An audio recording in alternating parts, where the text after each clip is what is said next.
There's nothing wrong with the intro. I just need to fix it. Hello and welcome to the Pen and Paper Pod. It's Monday, y'all. Shittiest day of the week, except for the fact that we air on Monday. It's the only thing that gets me through Monday. Welcome. Best day of the week. It's the best day of the week, except, we're just covering up the worst day of the week by pretending it is. Welcome, Dungeons and Dragons fans, to the Pen and Paper Pod. I'm joined here with Trevor, Edwin, and Tanner. Gentlemen, how are you doing this week? Yeah, hype. Yeah, man. We doing some killing. I love it when we kill things. We're gonna see. I'm not sure. Hold on. I think that is way too loud for everybody. Apologies if that was the our music was all of a sudden incredibly loud. But thank you for tuning in. This is the Pen and Paper Pod. This is our villains. This is our Beyond Evil campaign where we play essentially 3 murder hobos, and I'm their dungeon master, and I'm just completely tired all the time by their antics as they turn into worse and worse people. Yeah, that's the theme. And last week they killed Batman. I'm just kidding. We're gonna find out. Is that actually that's fair? That is fair. It is not a Batman. It is quite literally a Batwoman or a Batperson. I don't think Batperson doesn't have the same fierce ring to it. Is that a problem? I should find a better gender neutral bat party thing. I mean, also, is a vampire a person or are they a creature? A creature, Batman. Undead Batman. Yes, It's bat humanoid, which sounds like bat hemorrhoid. Bat human. Undead woman that is a Batman. Perfect. Living corpse bats. Okay, the silliness is over, gentlemen. Again, just started over. It's not going to end here. Anyways, again, I'm joined here by Trevor Flynn playing Scree, the Kenku rogue, Edwin Reyes playing Chuck Angus, the Minotaur barbarian, and Tanner playing Ashe Fallbright, the half-elf sorcerer. All 3, again, just coming back, they've been drafted via brain slugs into Dark, the Demon Army Remnant Knights, who have been drafted them into heading to Waterdeep. Sorry, they're not in Waterdeep. Jesus Christ, guys, I'm going to get my shit straight tonight. I apologize. They're headed to my own make-believe place, which is the city, the Keeper City, where they have infiltrated a vampire vault in an attempt to steal the cask of Bargul, only to get hoodwinked by the Kingfisher Knights. Unfortunately, one of the rogue Kingfisher Knights, Saint Helena, was able to allow them to escape, where they went on a rampage across the city, killing old ladies, except they were, it was one of those things where it's like, I was going to have them blame you for a crime, but it's actually just guys actually committed actual crimes on your way to getting blamed for a different crime. So it doesn't particularly matter. They then managed to nearly get eaten by a group of quippers heading into a bar.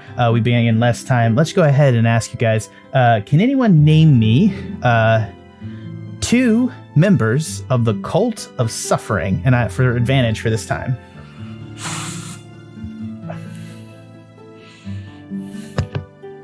You got to get 2. Doctor Glim Garrick? That is incorrect that you know of. Doctor Butterscotch? Also incorrect. Red Jack. That's correct. That's 1. There's only 1 other confirmed Cult of Suffering member that Red Jack is mentioned. That lady from the bar. The Lady Sejanus? No, the one that Trevor ran into.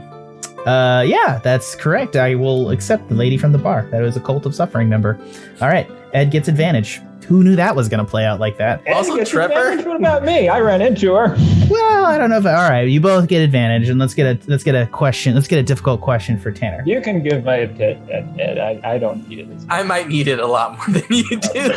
You're competent, sir. Man, we're really setting a low bar for competency today. No offense. Anyways, one of the best members Dark has. That's true. That is a statement that has been made on multiple occasions. I'm just trying to think of another question for Tanner real fast. Gotcha. You guys were sent here to go after 3 individuals. What were the names of the 3 other members of Dark, the Beta group, and the real Beta group? If you can name their first names only, one of them is a phrase. You have to name the phrase. Well, I know the phrase one. It's Bag of Nails. Yeah, because that's the best name ever. Yeah. Not to pat my DM self on the back since I ripped it off from Tomb of Annihilation, but keep going. The other two are. We have this on our Dramatis Personae. Don't. I don't know. I legit don't know. I'm gonna say Hobby and Dobby. Final answer. All right. If you guys can help them out, I'll give them advantage, and you guys can start this session because you probably need it. Bag of Nails, Crusher, and Spleen Eater. It's not even remotely correct. Trevor, can you help him out? Ammon, Devil Spawn, and Gael, Bear Killer. Okay. I'll give you all 3 advantage, mostly because you guys need it this week. But that was a weak showing. Hold on, was it on the cheat sheet? Probably was on the cheat sheet. Obviously. Let me pull that up real quick. That's Trevor's. This was a test to see if you guys just used what I gave you. I didn't know it was an open book test, sir. It was. I literally talked about it before we got on the call. He literally fucking said it like 3 times, like literally on the thing. Ask me what was on the bulletin board at the Wounded Whale. I can tell you that. Okay, perfect. Anyways, let's go ahead and go. What did you guys last time you guys ended up at the Wounded Whale? Actually, no, sorry. You actually started off at the half-mast with Soft Willie. Let's go ahead and tell me what happened last time in a general sense. Let's get you guys a trade-off. Who wants to start? I assume Trevor. Yeah, we took refuge in the half-mast after our encounter with the Choo Choo Boys. Had some parlay with Soft Willie, bartender. Set up in the bridal suite, and Chuck and Ashe argued over who got the big bed, while Scree filled in Lord Zelix on the happenings, and found that Zelix was complaining he was unable to contact the other two for some reason, maybe because they were just too busy arguing, I'm not sure. We did some shopping at the proscenium level. We went to the Shiny Apple Apothecary and got several health potions there. Yeah, you spent almost all your money. We're poor. Potions. Yeah. And then from there, where'd you guys go? Went to the fish bar. Yeah, the bad bar. It was the Wounded Whale. Yeah. Mm-hmm. I love you. I love that I have one intense note taker and 2 very not intense note takers. I can't read. Taking notes is hard. Trevor's good at it. I really read my notes, so it's all good. But we went to the Wounded Whale. Me and Chuck had to get a barge across, but Scree flew ahead and got into a window. And you dove. Oh, that's right. No, I dove to escape. I had a real awkward conversation with a not a dark-robed figure, with an old lady who was singing a creepy old song and wished me pain and suffering. And you wished her a good day. You did, yes. He took offense at, understandably, I suppose. Yeah, it's just not what you do up there, man. I'm just saying. And then you guys proceeded out down to the alley. You were heading to the Alembic, I believe. And on the way there, you managed to be waylaid by Batwoman, who then proceeded into the alley into one of the more tougher fights, as I honestly built that fight for you guys to get captured. And you guys succeeded through a combination of a tricky Kenku and a Sun Sword. Just managing. I mean, I'm not gonna lie, you guys made some good decisions. Specifically, the Kenku staying out of range, having high dex, so she couldn't disarm him with a batarang. It was well done. She has now been knocked unconscious in the alley, and you actually see as you open up her hood, pink curls falling off the top of her hair. The Batman that you thought is actually a Batwoman, and she is Carmela Sanguinum, daughter to Giovanni Sanguinum. And she is the daughter to the Sanguinum vampiric crime family in Lawkeeper City. Gentlemen, you have her unconscious and at your mercy. That's how I'm also unconscious and at their mercy. Yes, that is true too. Yeah. Chuck Angus's big form is slumped over in the alley. He's nearly about to drown in a pool of alley water. She was non-lethal, so I should be fine. Stupid morals. Well, first things first, I'm going to take my health potion and give it to Chuck. Make you conscious so you can actually be a part of what we do to her. Okay, so go ahead and roll the health potion, or you gotta force it. I guess go ahead and you roll it, Tanner, because you're forcing it down his throat.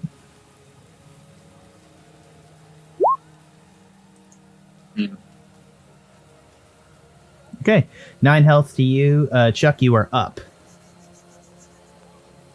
Oh, yeah. She is cringing in the alley against the far wall. She is just sort of cringing back, and she's sort of coming to. Scree is holding the sunlight blade active, bathing her in sunlight, which seems to be like hurting her in some fashion and like burning her skin. Do we want to keep her or interrogate her, or should we just get rid of her right now? It is also pouring down rain as it comes. It's just pouring down rain into this wet alley, and it's like the sunlight is like almost sizzling off her body as it falls onto her. We recognize her, right? Yeah, she's Carmela Sanguinum. You saw her the one time. At the casino. Mm-hmm. All right, so Scree's and Chuck. Here's where I sit on this. If we don't kill her right now, we could gain a potential ally, or she could flee and then inform everyone about us and our plan. But if we kill her right now, we lose all the potential of an ally and get her off our back. So I don't think she's gonna be our friend. Okay. It's true. Yeah, I made that pitch already, and she was not buying. Thus, we've ended up here. Is she conscious? Is she screaming? No, she's like curled in a ball. You could probably whack her to try to make her conscious if you wanted to. She's not. She doesn't seem to be dying, but she definitely seems to be taking damage in the sunlight. It seems to be like incapacitating her. And what's around us in this alleyway that we're in? Just some puddles, some overturned trash cans. It's like a blank alley. The windows, you don't see any eyes in the windows. It's the Presidium level, so again, you're a little bit concerned that there may be. How big are these nearby. trash cans? Like regular, like Oscar the Grouch trash cans. There could be an Oscar living in them. All right. If we don't want to kill her, we can put her body in the trash can. So we're just carrying around a giant trash can. At least we're not carrying around a corpse. Theoretically, if there's a hole in that trash can, you can kind of like focus the light sword in there, so like she can't heal up. I won't expect you to carry it, but like They're trying to make like a traveling coffin for her to come with us on. Yeah. Did you guys ever see that one Minotaurian cartoon about like the Minotaur and his half demon Minotaur sister? Yeah, it's kind of like that. He kept her around a box. It was worse than the classic Minotaur Demon Slayer. Like what? Of course you've seen Demon Slayer. Why are you acting like it's not a normal thing to have seen? Yeah, because Minotaur Trying to be in your entertainment so popular. Oh, Minotaur. Okay, I got you. Yeah, sorry, I missed that. Sorry. All right. So yeah, we can get a trash can and then tie a rope around it and like keep her sealed in there. You guys And really she want to heals. risk leaving her alive after what we just went through? Hey, I'm just saying that there is a way. You guys, I just want to make this clear. I may have pushed it and said that she was an opportunity not to kill her there, but at the same time, like y'all can totally just like whack this girl and it'd be done. Like that could be a thing. Agreed. But we also, Information is if we kill her, then Giovanni is going to come after us. I mean, who's to say he's not already? You don't know that actually. Also a good point. Oh, well, we know that they're It seems related. like she has right? a complex. It's probably Bonnie would have to find out it was us that killed her. I mean, she found out that was us that killed the old lady, and it was us, not just me. we can take her to the saint, see what she does. That way, it's not on our hands. Sure. Well, I mean, Let's- I'm all for passing along the responsibility. Hey, man, this is where you guys need to like nut up. Make a decision, Bird. You did good. This is your victory. You decide what to do now. There's no backseat murder and pillaging over here. This is yours. You earned this. True. I say kill her. I mean, I would love to kill her. It's fun. It's 2-3. You guys want to vote? Well, it's Scree's decision. He's got the sun sword. Yeah, there's no vote. It's Scree's decision. He saved us. He gets to decide what to do with the body. If he wants to desecrate it, that's on him. Like, I mean, I'll help with that. I feel like you guys. Roll me an Arcana, Ashe. Okay. Well, while you're deciding that, vampire bodies are going to turn into ash. It's going to be very hard to when you kill her, it'll turn to ash. It'll be very hard to track down her unless she left a note somewhere. Well, we don't need to track her down because when she turns to ash, she'll just be destroyed by the sunlight. That's correct. No, but when she turns to smoke, my point is, if you kill her, it's like there's no body. Oh yeah. You know that there's probably like, depending on, unless she talked to somebody before she came here, like it's very unlikely that like it would be very difficult to solve a vampire murder. If she's Batman, she has to have an Alfred. Okay, I love this analogy that we've taken this far, but recognize that this is a character in this dark universe, so it may not be like. And she is also a fucking vampire, so like let's take our Batman and let's put him over. But she's still her own person. Exactly. Like I feel bad because like it was just a funny thing, her running around this city, and now it's like a serious thing that you guys are struggling with killing Batman. I'm not struggling to kill anyone. It's not my decision. Yeah, I'm all for killing her. I think I need a decision out of you guys. Scree? It's me. I can try and make this in character. I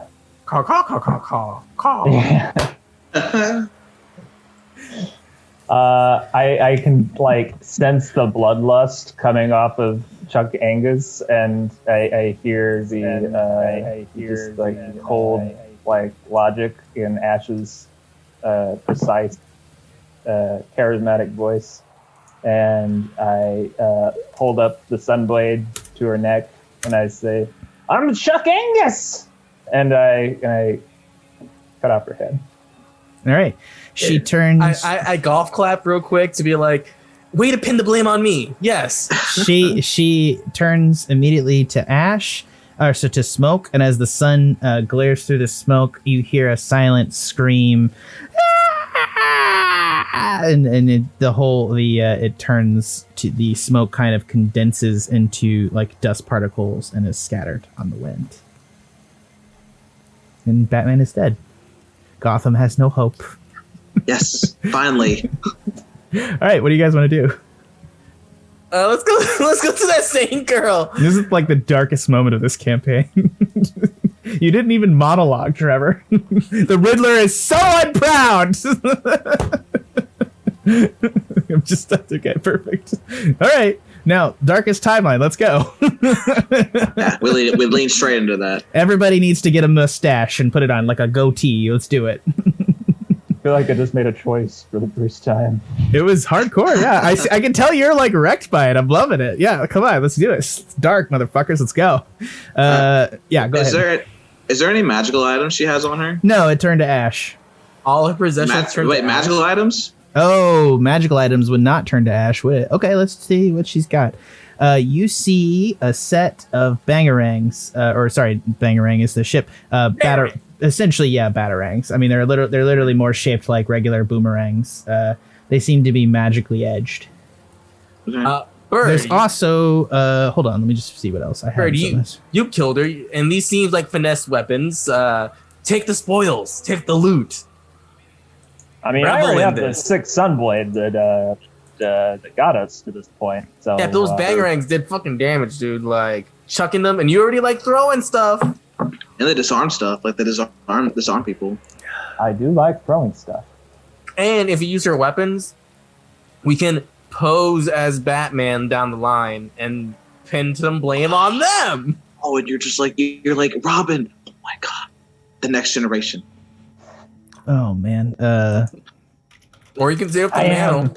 Nightwing. Yeah, exactly. Yes. Oh my god, I love all of you guys. You are Ravenclaw. I just wanted to prove that I knew what we were talking about. I don't actually look at that one. You find on the ground a belt, and it is a belt with many pouches. Each of them seem to be somehow keyed, and as you go to pick it up, let's go ahead and make. Are you going to pick up the belt? Yes. As you go to text it, it electrically attempts to shock you. Make a dexterity saving throw.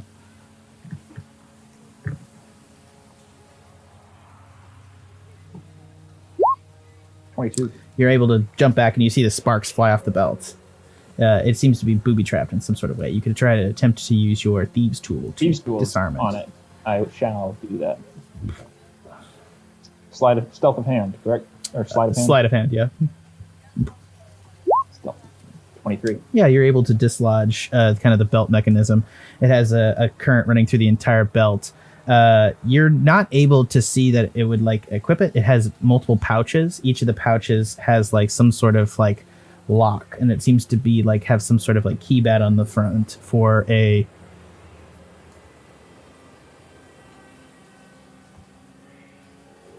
Sorry, 1 second. I'm so sorry. You're throwing off my immersion. There's a 7-digit key password.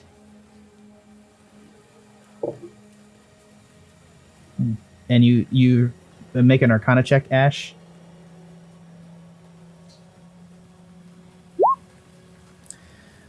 Even with the basic 8, you're able to identify that this is a belt of with a ton of pouches of holding. So there's like 12 bags of holding. Yeah, like tiny like pouches that are like bags of holding on this belt. So there's a huge amount of shit that could be in this belt. Holy shit. Yeah, we gotta take that. We can get some real money for that. Yeah. So it's 7 I wonder letters. if I want to sell that. It's 7 letters. You identify Scree, and you also identify that the belt is like rigged to explode if you get like 2 wrong answers. Can we use the ashes of its previous owner to look for fingerprints to see what numbers have been used? We should try Giovanni at some point. So it's 7 letters. Yeah. Hold that thought. Yeah. Only if we want to use one of our 2 guesses. Yeah. Anyway, we can decide that later. Let's get out of the scene of the crime first. What crime? There's no corpse. There's a pile of dirt. Actually, you're right. Yeah, we're actually still safe. You're literally just like 3 guys in an alley. I mean, with like a belt and like some batarangs. And I'm severely beat up. Oh yeah, you guys look like shit too. Do you want a short rest in this alley, or what do you want to do? All right, you can go anywhere. You guys gonna keep going to the Olympic? I would like to short rest just because I have 9 hit points, yo. Yeah, I'll let a short rest as well. Yeah, you're able. You guys can short rest in this alley. If you like tuck behind the corner, you're not gonna get moved by anyone too much. Everyone good with taking a short rest? Yep. Guess I'll roll 3. Did that roll? 10.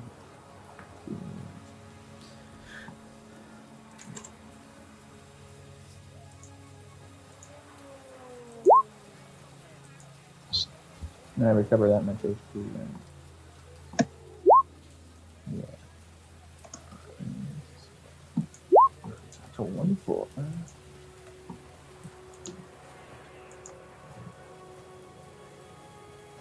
This is the awesome art of this character. Short rest implies sleep. Are we dreaming? Am I No, wrestling you're not. with You're what not. I've done at all? You're not dreaming. It's about 30 minutes, like to an hour. You guys chill in this alley for like an hour, just sort of like hanging out. Sorry, you were mentioning art. Oh, it's on the stream. It's the beautiful art of Batwoman that we will never see now because our villains have murdered Batwoman. Yeah.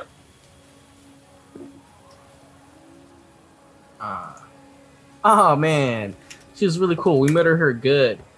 We murdered her good, fellas. Yeah, we sure did. You missed like another Oreg and Ureg opportunity. I'm so disappointed in you guys. I'm just kidding. I didn't want to kill her. But you did. What you did. So He'll go back. Don't even say peer pressure. I gave you a way to keep her alive and still utilize her with the plan that the elf did, and you still decided to kill her. You killer, you. Jesus, why don't put pressure on him? It's not pressure. That's praise. Chuck. Okay. Anyways, you can always saying I knew it would be praise. remember, Scree. You can always, depending on what you do, you can always use this as a reason to be a better person. The fact that I murdered someone? Yeah.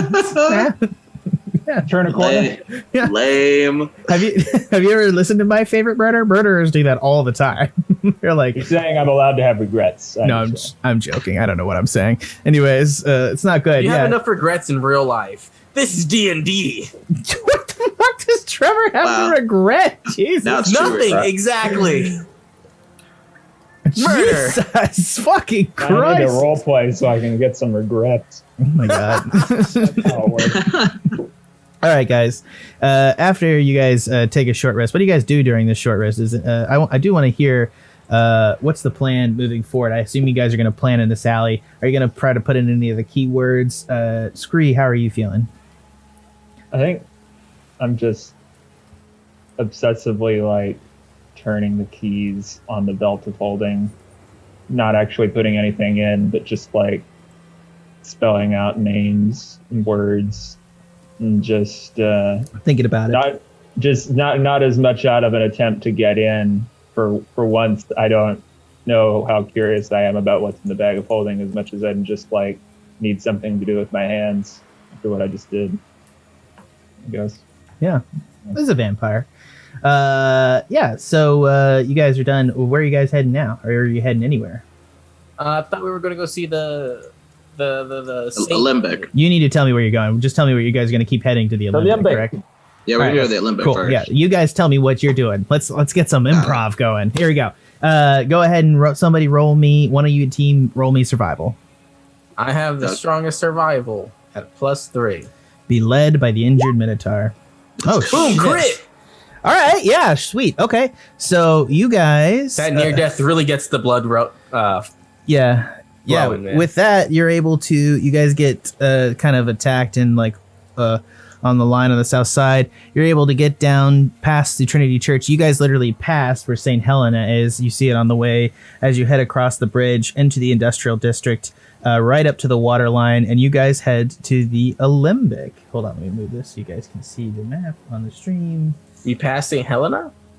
Yeah, The you church. you Church of the Trinity, Our Lady of the Kingfisher Trinity Church. This is kind of a massive before the fire. What is it? Notre Dame looking place, or like a bunch of like, yeah, Notre Dame looking place. Oh, okay. I don't know. I got it. I got there eventually. Jesus. Okay. Yeah. You guys get across the place and you guys find a high rise. It's kind of like the industrial district is like, there's not a lot of businesses. Seems to be a lot of restaurants and stuff.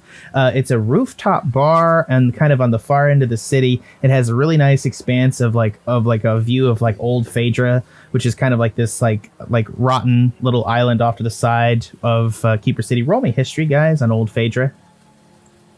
We all roll history? Everybody can roll history. Yeah, okay. Ashe, you don't know very much about Old Phaedra. Scree, you are very aware. Old Phaedra, you've heard tales of this place, and it's kind of familiar with you over the kind of like the fish people of like that.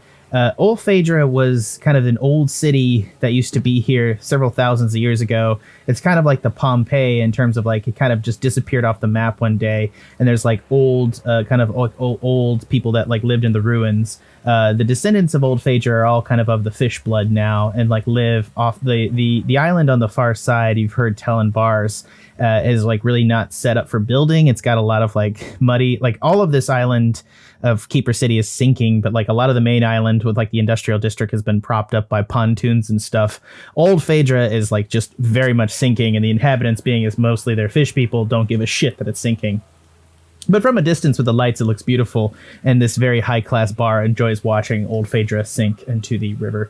You guys are able to come up and get up to the doorman, and you see that there's like just a doorman down front, and you see that the cars are pulling up and just letting people off. A lot of people. There appears to be high-class people coming in from the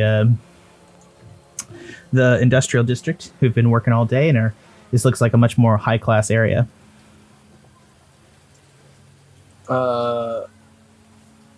I find a little corner to sneak in to change into some appropriate attire. Okay, what are you gonna adjust the dials on the glamour studded leather? I'm gonna put on what the last like fancy guy I saw looks like. I'm gonna try to just copy someone's exact streetwear. Okay. Sweet. Yeah, you're able to very clearly find kind of a couple of fancy people to copy, and it's more like, you know, post work day business suit casual. You're a business suited Minotaur. How about that? Sexy. Scree? I'm thinking like kind of fishy, green, bluish, scale patterned, shiny vest. Yeah. You're a very You're invested in this. I can tell. Jesus Christ, what did I just do to myself? Anyways, y'all are able to pull up to the door. He's gonna say, "Hello, everybody. Welcome to the Olympic. That'll be a 5 gold entrance fee. Thank you very much." 5 gold. Yep. Pay up. Wait, why are we being charged 5 gold? For entrance to the Olympic. Do I believe him? That's the actual entrance fee? What's the cover covering tonight? It's the cover, yeah. Okay. Ah, shit. You don't fucking know. You've not been to this town. And he's a practice doorman. I was asking the Yeah, it's the cover. 5 gold. Oh, okay. No live music or anything? Oh yeah. No, we got a nice band upstairs. They're from where are they from? They're from Benfleet City. Yeah, Benfleet City acoustic. Sorry, they're accordion magician. Like accordion. Accordion magicians? Exactly. They're true magicians of the magical accordion. The magicians like fold up and down and make sounds. It goes 4 ways. They got like, they're using like mage hands, and so they got like 4-way accordions, so they can push in and then they can have their mage hand going in. It's a crazy fucking show, man. All right, I'm in. I paid 5 gold. It's not as good as Blue Man Group, but it's pretty good. Yeah, that's worth it. I want to intimidate him to just let me in for free. Okay, go ahead and say something intimidating, and then roll an intimidation. Say something intimidating. I'll be the judge of that. You're gonna roll intimidation and get a 21. I mean, I assume based on all body posture, you're able to intimidate him, because like it wasn't particularly intimidating. He's like, "Wurr!" But he's like a big dude too. Like he's a bouncer in a city. He's I just killed Batman. Roll intimidation. Okay. Yeah, you guys have that I just murdered a person in an alley vibe. So he's gonna be like, I mean, yeah, it's cool. I just had a long Monday, pal. And it's Thursday. You just just go in. Yeah, it's cool. It's cool. No trouble here. Just don't make me like have to go get the groups, guys. I'm just head on in. Okay, sweet, cool, bye. Great. Yeah, good. Yeah, you guys walk right close to Chuck and try to blend in with his body. Don't give him your gold. The 5 gold was for all 3 of you. So he sends you guys in, and you're able to pass him to the elevator. Wait, did we pay him the 5 gold? Yeah. Yes, Scree. No. You did not. You did not pay him. Chuck intimidated him, and he just let you buy. After I paid him. Oh, did you pay him? No, you get your money back. No, you didn't pay him. I didn't hear you say you paid him. So if you didn't say you paid him, I did say so. well, I didn't hear it, so it didn't happen. You got to make sure I hear it. So I'm sorry. Like you can't just like say something quietly. It's like I killed the big boss. I didn't say it quietly. There was some overlap. All right, I'm sorry. All right, yeah, Chuck was very loud. We established this. Anyways, Chuck is loud. I'm sorry. I missed it, Trevor. Yeah, I'm gonna assume that he did good enough. Y'all didn't have to pay it, and you're able to just head in unless you want to pay it. Scree. Okay, cool. All right, y'all are able to head in, and I'm just going to put some people in the bar because that's what I'm already with the big loud Minotaur. I feel conspicuous enough. And also, Chuck did not kill Batman. Scree killed Batman, and Scree paid the cover charge. I did put on the shiny vest, though. I am channeling that just killed Batman energy for sure. I mean, yeah, you all are. It's fine. I'm trying to own it at this point. All right, y'all proceeding to the bar. Let me just describe this. This is definitely like a high-class rooftop bar. Definitely. How do I put this? Definitely just like a nice mixed drink style establishment.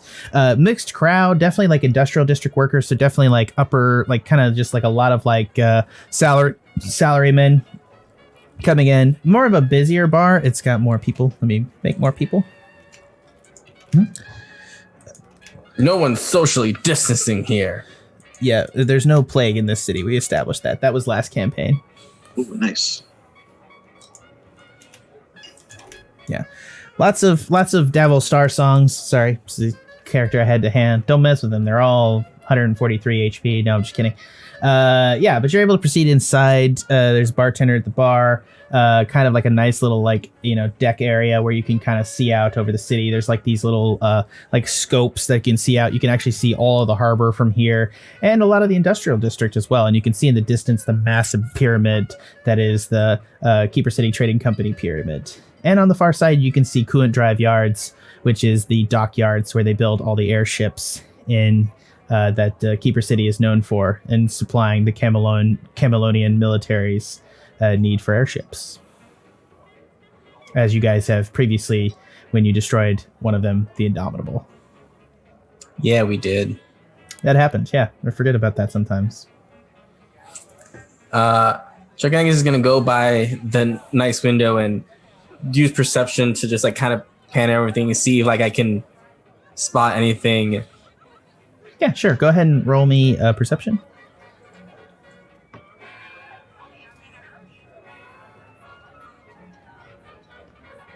What was that? 18 for perception.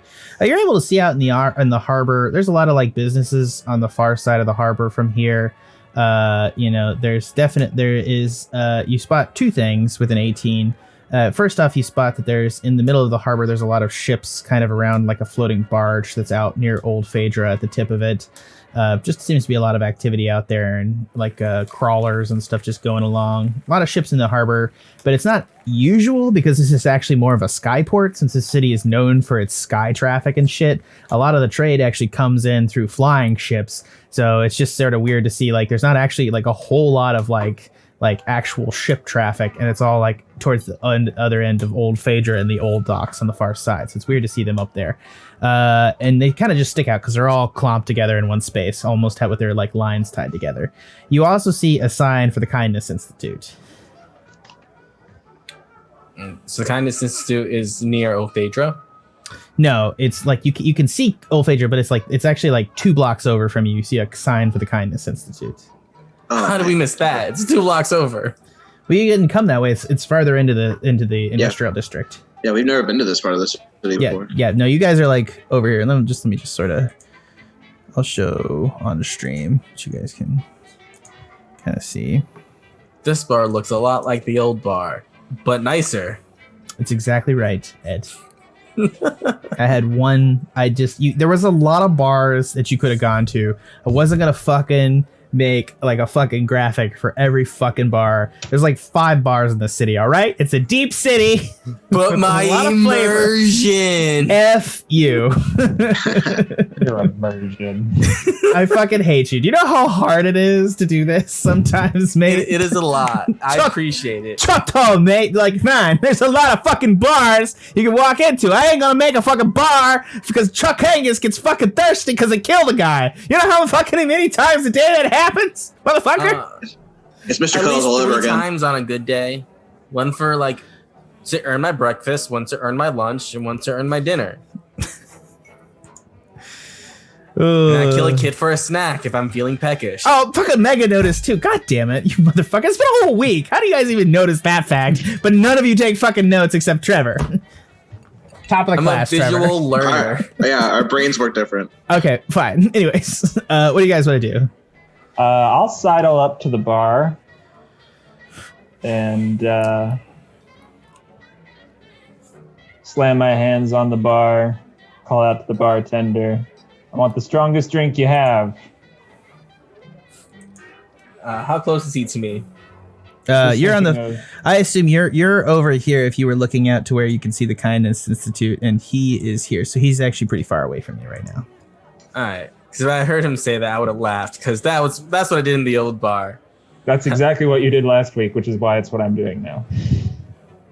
It would have warmed Chuck Angus's heart if he heard it, but he didn't. You might hear it across the bar. Sure, it's fine. Nope, Yeah, nope, I'm probably he didn't. like trying to be. I'm probably saying it way too loud.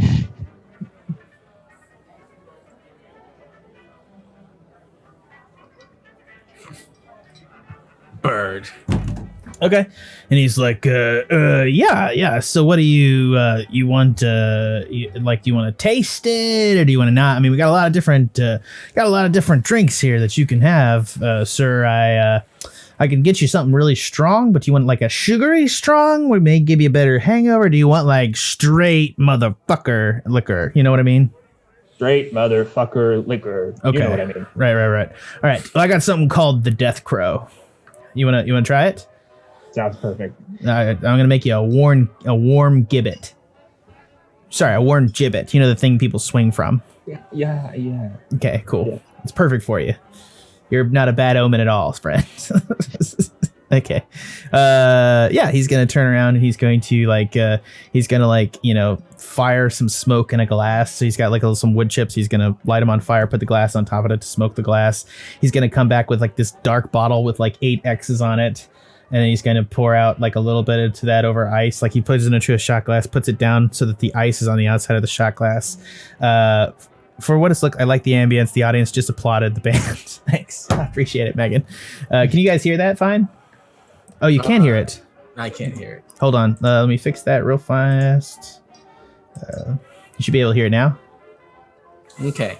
There you go. All right. Yeah, there was. This is a swinging joint. Yeah. It's like sorry, you guys. I've had a bunch of ambience up to now. I feel bad that you guys couldn't hear it. My immersion, Jack. Yeah, Ed might not have given you as much shit. I'm gonna break Twitch stream rules to flip you off. How about that? Ooh. You could have just texted it. They have emojis for that. Fuck you. I put both hands on this bottle, and it feels disconcertingly like warm. But I'll try and just open my beak. And Hey, he's gotta grab it back. He's like, hey, I'm making the drink, motherfucker. You don't just get to drink out of the bottle. Let's get some mixed thing. If you just drink this straight, you'll die. And I'm like, give it to me. And I'm like doubling down, and then like This is death sauce. It's gotta be a warm gibbet, and I'm smoking the glass. Let the glass smoke, okay? He's got like his chilling the liquor, and he's gonna take like a little bit of like I guess like a little bit of like vermouth. He's gonna upturn the smoked glass, pour the vermouth in there, swish it around, toss it out, and then take the cooled liquor, plop it in the glass, and put it down in front of you. My immersion is wondering, do we really need drink recipes on this? You obviously did not go to college with me, friend. I was. Yeah, this is a post-murder cocktail. My sister was a bartender in New York City at Sidecar for a while, so she's a really good bartender. I learned a lot. I guess this is a post-murder drink. Yeah, I pick it up again with both hands. Yeah. And as soon as I get it up to my nose, I actually, like, it's so strong smelling that I just like start to cough, and it becomes apparent that I wasn't actually ready for something this strong at all. Yeah, it's he's like looking at you like, okay. He like giggles at you. He's like a little bitch at the bartender. He's not a good bartender, it seems like. I mean, he may know his drinks, but he's still an asshole. I expect nothing less than a hoity-toity bar like this. Yeah. Then I'm gonna get okay. So then I'm, even though I'm not drinking his drink, I'm gonna like double down again and try to make it save the situation and lean over the bartender and ask him if what does your usual clientele look like? Ooh, we got a lot of people from mostly the pyramid here down here. We're a nice bar on the edge. People drive down, get in. A lot of salary guy types. A lot of like women cruising for salary types, that sort of thing. I mean, obviously, women cruising for men cruising for female salary types too. It's an equal opportunity city. Go ahead. Any medical staff? Medical staff? Yeah, I guess. We got some doctors and stuff. I love you so much. What does it say? Pumpkin spice. That's There's what a she. heart on the back too. That's cool. Thank you. Because I heart you. She You're hearts gonna me. enjoy a pumpkin spice purity. Gotta put that creamer in there. Yeah, it's got the Come here, can we get another kiss? that bottle is something. Are you like embarrassed we're on stream? I love you. Yeah, okay, No cool. one wants to see that. Okay, cool. If he's getting all that sugar, it's gonna be pretty sweet. I love you. Love you too, boy. Fuck you, not you, asshole. Anyways. Well, I'm gonna try to be intimidating again, probably unsuccessfully, and be like, anybody by the name of Butterscotch? Go ahead. I mean, go ahead. I go roll intimidation. Oh, gotcha. Yeah. See, this is literally how often my character tries to. Intimidate people, yes, that is correct. Not going well for me. Well, he's not gonna take it bad. What he's gonna do, he's gonna be like, I mean, if you could make it worth my while, I might be able to remember. I'm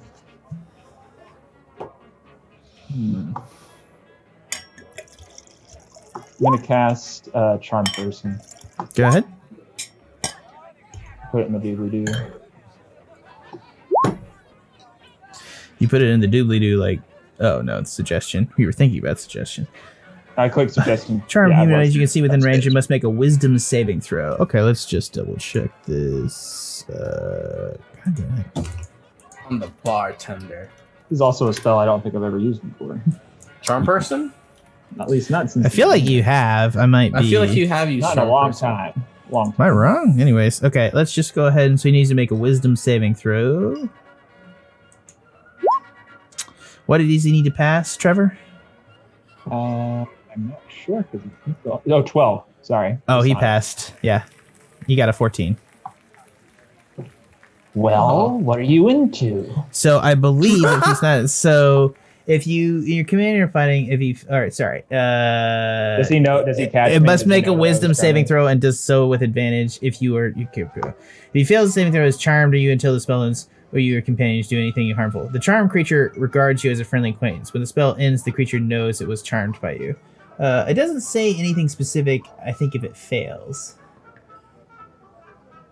I think it's clear you don't have subtle spell, so it's clear you cast a spell though that failed. And he's going to take a step back and he's just going to kind of reach into the under the bar and he says and you hear like kind of a clunk and he's like hey there friend. This doesn't have to go that bad. All right, I reach into my bag of holding or wherever my gold is and pull out 15 gold and put it on the bar. He's going to look down to it. Okay, that covers your drink. Now let's see what else you got. I'm joking. I'm just joking. That's fine. Yeah. But like, I'm gonna tell you, I'm gonna warn you now. Drink. I'm gonna warn you now. It's like $12 at like anything else, but like whatever. I guess we are in the proscenium, right? Yeah, We're at 50, we're at a yeah. higher class place than You- the last one. He's still gonna say that. He's gonna look at that. He'd be like, fine, yeah. He's like, give me 5 more and we'll talk. All right, I put 5 more on the table. All right, good. It's nice tip. Well done. He's gonna sweep that off his hand, and he's gonna just take his hands out from under the bar and put them on the flat top. He's gonna say, yeah, Dr. Butterscotch came in here all the time. Sat in that far corner over there, liked to doodle and drink a lot. Yeah, what do you want to know about him? Anything else you can tell me? Anybody else join him to doodle? Not particularly. He was more of a loner. He's a 3 mojitos a night kind of guy. Yeah. Wouldn't have kept any of his table scratchings, would you? Napkins over there. He scratched on the table. You can look at the table itself. He always used the telescope. He was very interested in the harbor on the far side. He's the only guy that would pay to use the telescope to check it out. How much is the telescope? It's like a silver. All right. So not like he bankrupted himself looking at it. No. It's just he used pocket change. It's not a big Oh. deal, man. And he would just go, but he was just very interested. No one ever uses those things except him. It's just a weird guy coming in here to have some fruity cocktails after work. I haven't seen him in a while though. Well, we can all relate to that. Thanks for all your help. Okay. Does this have anything to do with his murder? Murder? Yeah, he He was was murdered. murdered? Yeah, he was murdered. By who? I don't know. His paper says it was the Ripper. Mind if I got a copy of the paper while I'm here? I need to catch up on the times. You can just pick one up the front. It'll cost you a copper. Sounds good. Yeah, have fun. I'm gonna look around and try to find Chuck and Ashe to let them know what I found out. What's Ashe up to while this is happening? Oh, Ash is sitting around, just observing everybody. He did it once over around the bar, but then sat back at the same seat. All right, I think give me a survival roll and let's see what information you pick up from just listening on people's conversations. Not much. That kind of thing. Yeah, you overhear Scree's conversation, and you overhear talk about the Ripper. Actually, people are talking about the Lawkeeper Ripper, who's been a lot of people think is a vampire who's been draining people's bloods, because there's a lot of corpses with like marks that they've drained the blood out of them. So a lot of people think it's a vampire. Gotcha. All right. What do they call it? The what keeper? The Lawkeeper Ripper. Lawkeeper Ripper. And have we heard that the Ripper before? Yeah, Like, in the first bar, yeah. in the half mast, no, in the Wounded Whale, there was a board that had a ad that was for any information, up to 1,000 gold for any information on the Lawkeeper Ripper. Okay. And the Batman. Sorry. Yeah, Gotcha. That lady who the car. Can we still get the gold if we tell them that she's dead? We don't have Either any proof. We don't Yeah. know that she was her. She mentioned the Ripper murders. I mean, is what I was Yeah. saying. Oh, all right. probably different. You guys, from your perspective, probably think it's different people based on the fact that she was talking to you about the Ripper murders.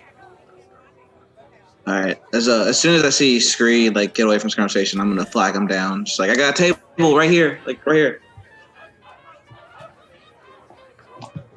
I'll bring over my drink and kind of offer. You want a sip of this? It's not my cup of tea. If you know what I mean. What is it? I can't remember what he called it. It came out of a really black, warm bottle. All right, I'll try it. And All I'll right. immediately spit it out. Okay, you No one appreciates the art. make me a concentration. So make me a Constitution save. Oh god. All right, you lose 5 health, and Ouch. you regain a spell slot, a first level spell slot. Oh, seriously? Yeah. Oh, so, It's like the old bio. totally worth it. Drink it again. I don't. I don't need it. I was only missing one spell.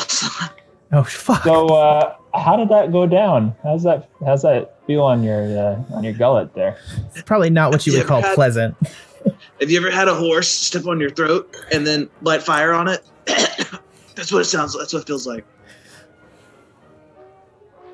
This is actually like my recipe for this was actually like a really good drink. This is cool. It's terrible. It's okay. It's just too strong for my weak. It's I'm like a wine thing. drinker. It's too strong for me. Yeah, you decided that, Trevor. Yeah, I did. We'll just have Chuck eat that. So I fill him in on everything that I learned from the bartender and gesture towards checking out the table in the corner, assuming I know where the bartender was pointing. Okay. Well, Scree will stage out to me is that telescope that he's using that no one else seems to use. Well, I mentioned the might be some scratch marks on the table too. Might be worth checking out. Yeah, let's go with that one. Especially with your investigative powers, my friend. As you guys walk over to Chuck, who's literally like by the telescope where it is. So Chuck has been looking out from the area over there, like literally where the bartender described him. The telescope is right there in the corner. Chuck is essentially sitting at his table. There's one other guy at this table who's just sort of like nursing a drink in the corner, just doing nothing really. What can you see through the telescope, Chuck? It costs money, and I've recently learned that we're poor. And poor by the minute.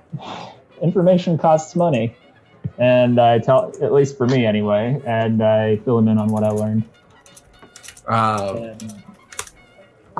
Yeah, I guess I'll let you guys know that there were some people over at the Sunken City, and that the Happiness Institute is 2 blocks over. Wasn't Some that people. convenient? What people? You people.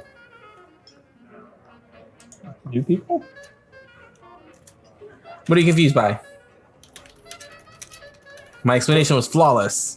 Were there some suspicious folks, or are they? They're on boats over it. Maybe how much does it cost to A silver. a silver? Hey Bird, can you Really, nobody stealthily else wants to pony up the silver. can it's probably like an old thing. With your thieves tool, could you like be free? Man, So just on the basis of like what you're asking him to do, you can attempt to do thieves tools, but it is going to be probably difficult. You're like the act of trying. It's not like a keyhole where you're trying to hack a keyhole. Yeah. Like this is a fucking. You're gonna have to fucking like wig a coin and try to puck it out. Yeah. Well, hold on. I'll just pay the silver for this telescope. Okay. Cool. Money is power. What high spenders you are. Like, Jesus. fucking. Scree dropped like 20 gold at the bar on one drink and That's his very fault. He little could've charmed the guy. information.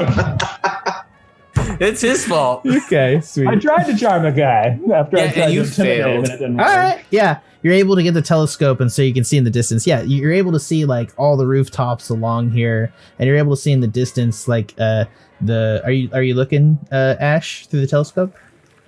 Yeah. All right, Both go on ahead the and far side of the harbor. And roll see me what- perception with advantage.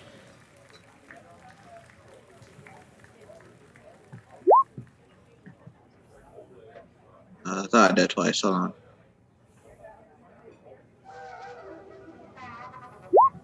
Damn it. So like Chuck's eyesight is better than you with the telescope, but sure. No, you're able to see the fumble same. with it. You're able to see the same things. You're able to see that the crawlers are kind of out. You're able to see closer that there seems to be some sort of like excavation party of like ships in the middle of the harbor off the tip of Old Phaedra. You're able to see the roof of the Kindness Institute, and there seems to be a guard on top of it from here. But you are able to see there's like a roof shaft on the far side. If you were on the roof of the adjacent building, you could walk across onto the roof. And he seems to be And it's smoking. just one guard? Yeah, just one guard on the roof.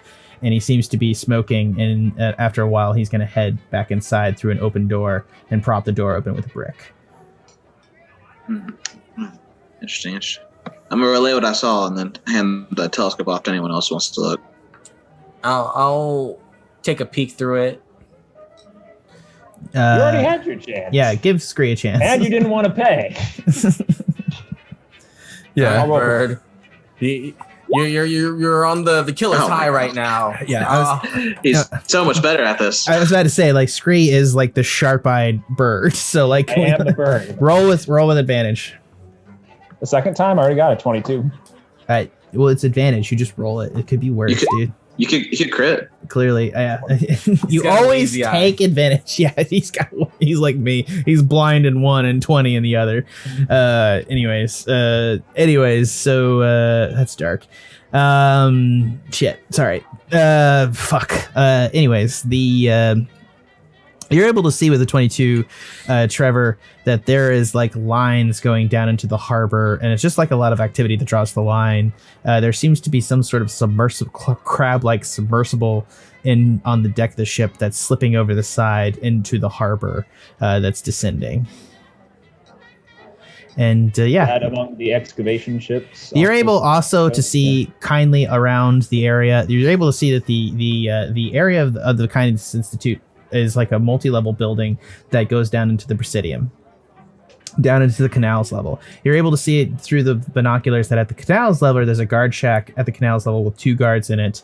And and there's also like a canal that runs along between the 2 buildings. The building is like kind of like it looks a little bit like an H, where there's 2 buildings as part of the Kindness Institute that goes straight up from the canals level that hits the Presidium, and there's one that merges into one building that goes straight up. So it looks a little bit like the Eiffel Tower, except there's 2 buildings on the lower level, 1 building on the top level.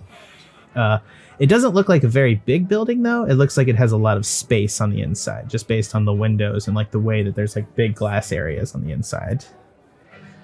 It's kind of weird too. It looks nice all the way down, like the canals area entrance. So you think that you could probably head down to the canals area. The Presidium level has probably like 10 guards on like different intervals. There's a guard shack at every interval around the Presidium level. So at every corner of the building on the Presidium level, there's a shack with like 3 guards in it at every corner.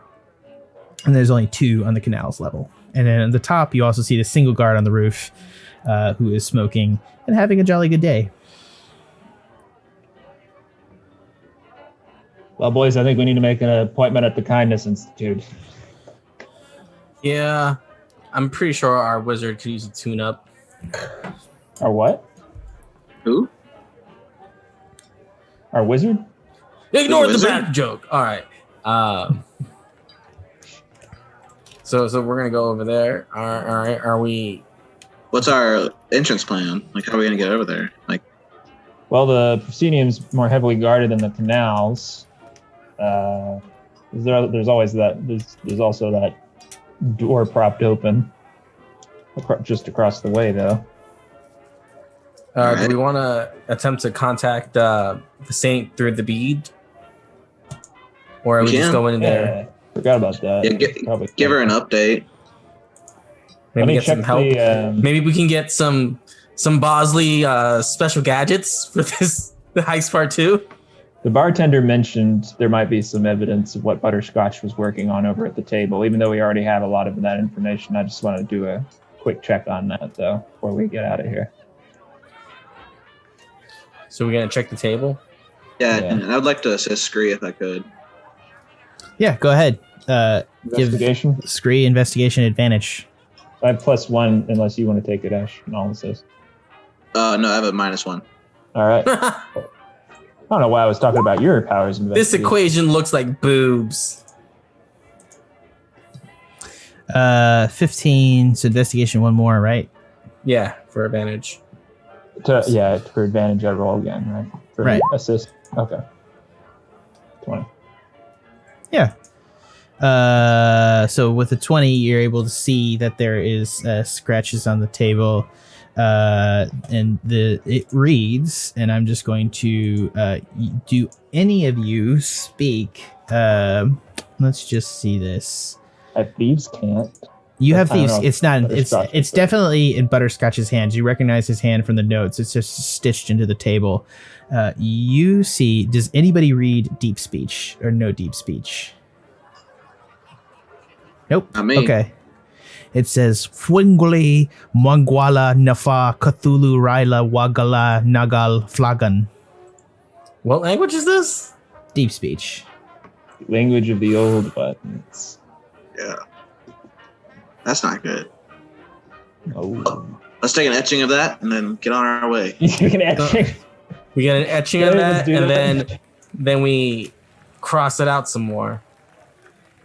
Do we have etchers tools? I guess we can get a piece of paper and a bar napkin and a pencil. I just put it in chat.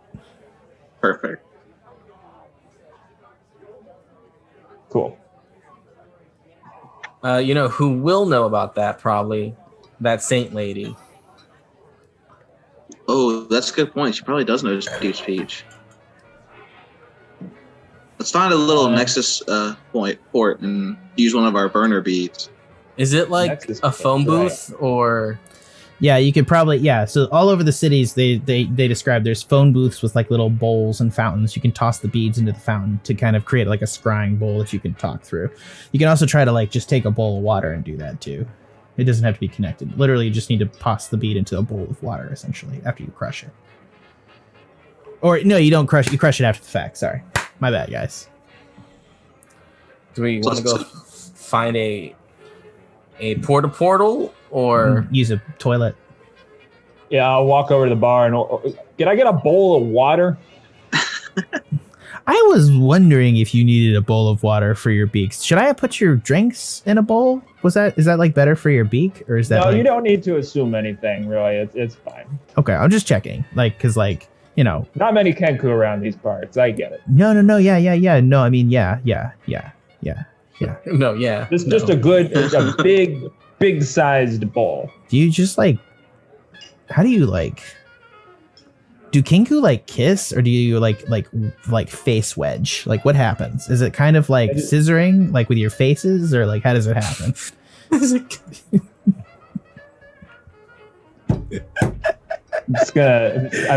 don't know what else to do but look at him. Well, it's a good question. What the fuck do Kenku do? They preen each other. Okay. Anyways, yeah, he's gonna look at you for a minute. He's like, I understand that's probably not a great question, and he's gonna get you a bowl of water, this nice little like wooden bowl of water, and put it on the bar. And he's like, there you go. You want another round? I'm good, thanks. Yeah, I can do you a Long Island ice, bitch. All right, I draw my feather daggers. Okay. Hey. He puts his hands on the bar. He's like, okay. All right, sorry. Yeah, chill. Or I put down 20 gold in this place. Think I get a bowl of water without a snide remark. Chuck sees all of that and it's just like, oh, I remember my first murderer's high. Second grade was a great year. I did say second grade earlier, right? Or was it first? And I'm not taking that good of notes. The formative years are really impressionable on a young Minotaur. All right, Especially in I that take public the bowl of education. water back over to our table, and so we calling this lady. I can't remember who has the beats. I think I do. Yeah, I'll just toss a bead into the water. Yeah. And I'll let But we Scree probably do the don't want to talking. do it out in the open here at this bar. After he's tossed the bead into the water, it's going to say, please log in with your personal index. Please put your hand into the bowl of water.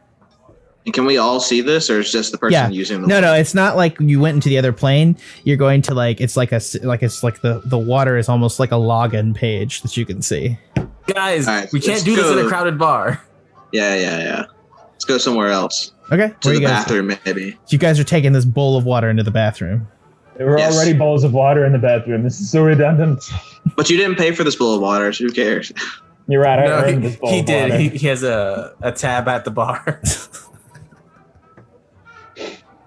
Anyway, so we hit the bathroom with our multiple bowls of water. Yep. Like signs. I'm not gonna make you a fucking bathroom thing. We're just gonna leave this art up. I'm not fucking animating the bathroom for you guys. Go ahead. It's a Okay. bathroom. All right, who wants to do the honors? Oh, we're Scree? gonna have any bathroom immersion? Well, are you guys? Okay, fuck you. Okay, yeah. So it's a very nice. F you. He called my bluff. I called my bluff. I have a fucking bathroom scene written up right here.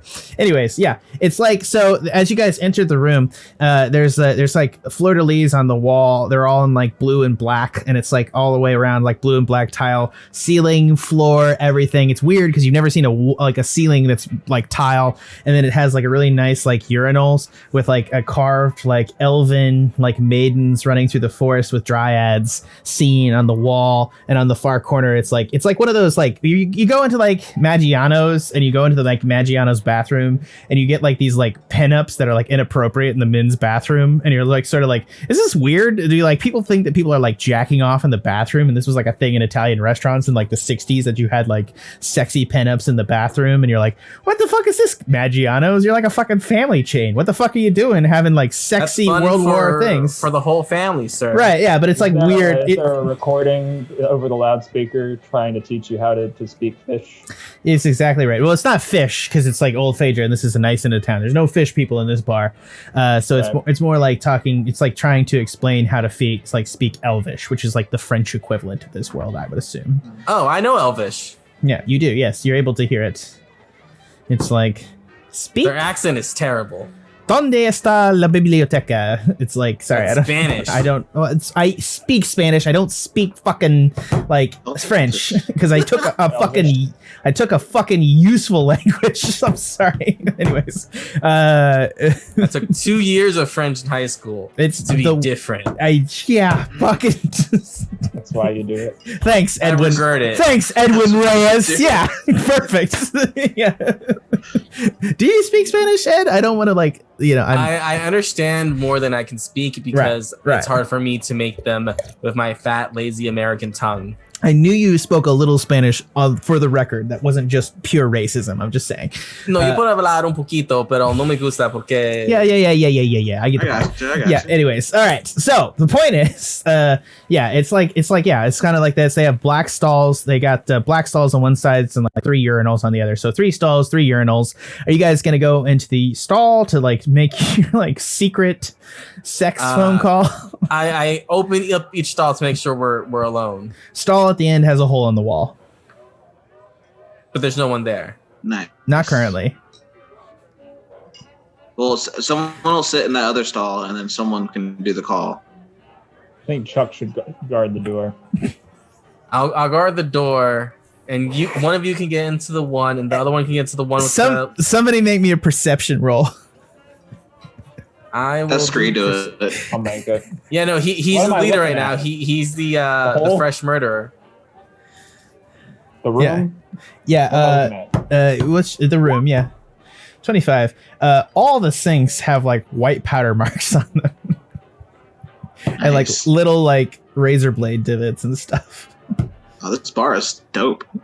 Everyone's in line at the bathroom, trying to get a line in the bathroom. You think that if you wait here for like a couple more hours, it's just gonna get crazy. Yeah, I Y'all didn't even ask me about the plus sign accordion magic players in the corner. I'm just saying. Oh, they Yeah, sounded no, good. the ambiance is there. I feel it. Yeah. Perfect. Yeah. I watched the door so no one can come in. You guys go into the blowjob stall and figure it out.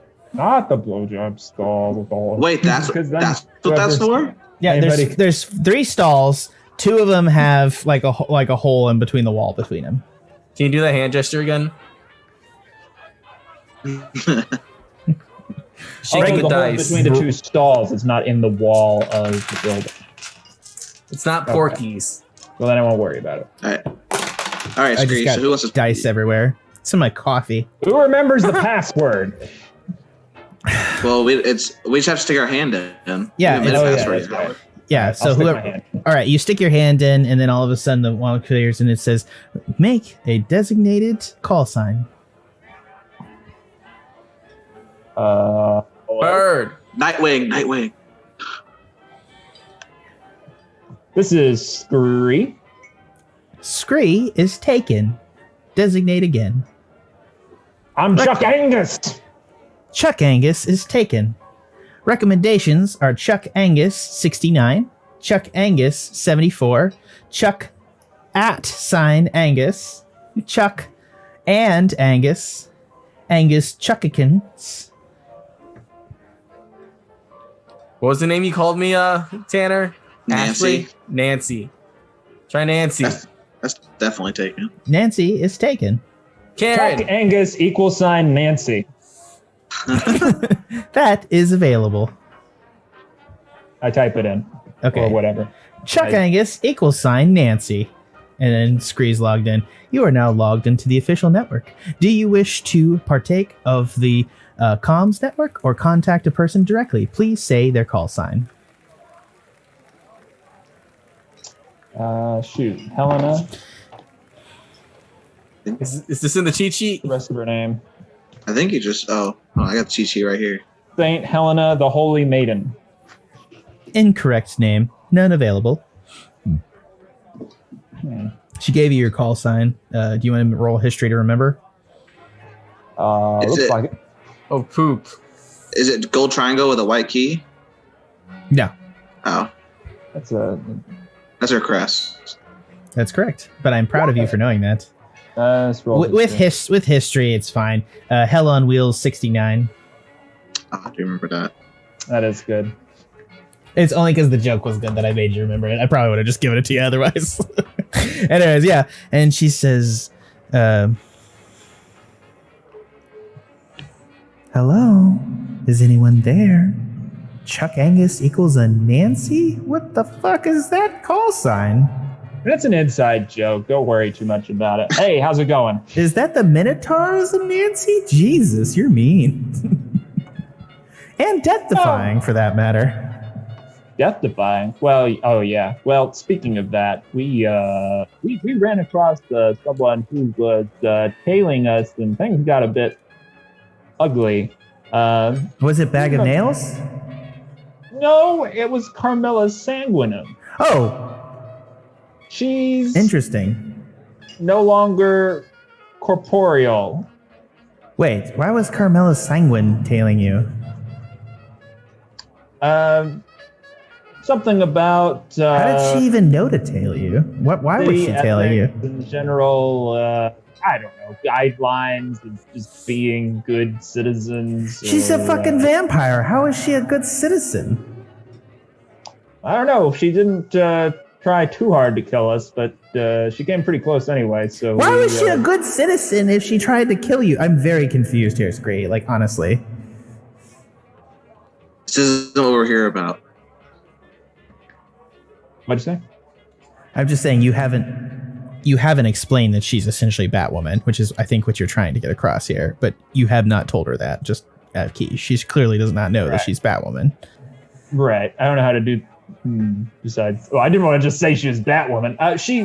She morally passed judgment on us for killing an old woman. Again, are you hurt by this? Because she's a fucking vampire. Like, I mean, did you kill her? I'm not like, I know that I'm not like. necessarily. I don't know how you feel about it. No. I'm the turn the other cheek person. But like, if she tried to kill you, like this, like, you know, I'm a head of a religion here. I'm not like gonna fucking be mad at you that you killed a vampire, guys. Well, I'm glad we're all on the same page then. Yeah, she's a fucking vampire. Good riddance. She was probably killing people all the time, sucking their blood, doing all the things, being a general pest to the city. There's nothing good that woman ever did. Yeah, have you heard about these Ripper murders happening? The Lawkeeper Ripper, you know. All right, I feel like the need is to refocus you guys to the thing that we asked you to do. Did you or did you not talk to Dr. Butterscotch? And based on the fact that I read in the paper this morning that he was murdered, I assumed you did talk to him and then murdered him. Is that we fact? haven't talked since then, have we? I just remembered. Yeah, I hate to say that I've been like stressed out about what's been happening, but yeah, no. Dr. I sent him in your direction, and Dr. Butterscotch is dead. And I'm not gonna lie, I'm having a little bit of a Trinity moment here, feeling like a general bad Trinity churchgoer, okay? Because I sent you guys to talk to him, and he's dead the next morning. So did you or did you not kill him? Well, we found him drained of his blood, which is kind of why I wanted to get into the whole vampire business. To Yeah, but let's track the thought process here. I didn't get that. So you found him murdered. There's another eyewitness that sees you fleeing the scene, and then also saying you murdered an old woman on the way out of the apartment by burning her alive. Got in the way. Did she now? Did she now? She was 60 and was killing her husband with a pie. Right, she tried to serve us the same pie. Oh, was she trying to kill you, or did she just have fucking dementia? I'm not sure at this point. Neither were we. We just decided to take the on fire way. It is a really hard Trinity thing to be here, like letting you guys run around. So I really would like to hear some actual investigation things that have come out of that. What have you guys been doing for like the last 2 days? Well, we realized that there was someone spying on Butterscotch, a really creepy neighbor who seemed to be hurting himself and maybe consulting some spirits or something. Kind of definitely nothing Trinity about that.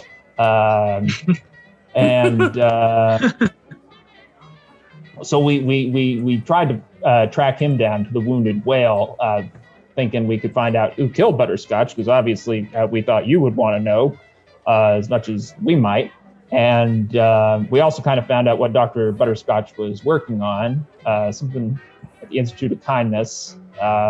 Be careful going there. Are you guys going to go there? Well, it's kind of the only lead we have at this point, because I can probably provide you with one other.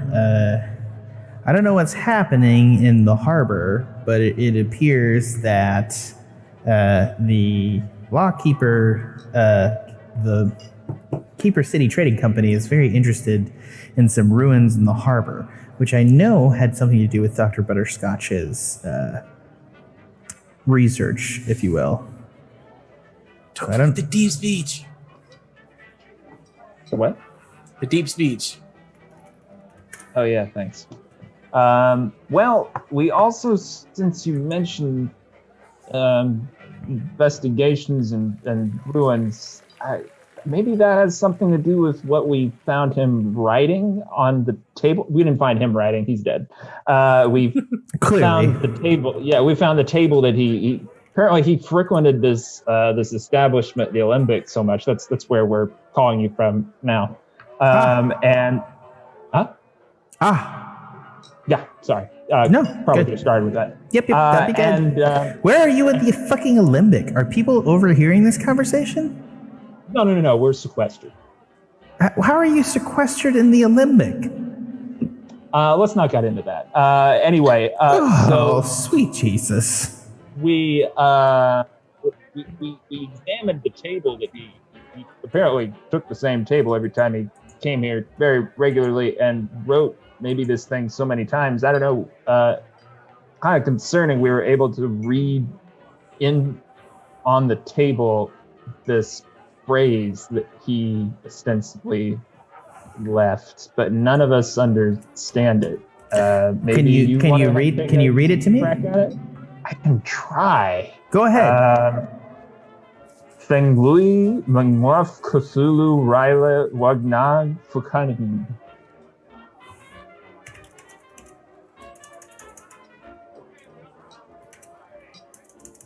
What is that? Did I? One more time, please, just for my fun self. I really apologize. I think I'm butchering this, but the phrase is Funglui Mangwanaf Cthulhu Rile Waknag Fatagn. In his house of Ryla, dead Cthulhu waits dreaming.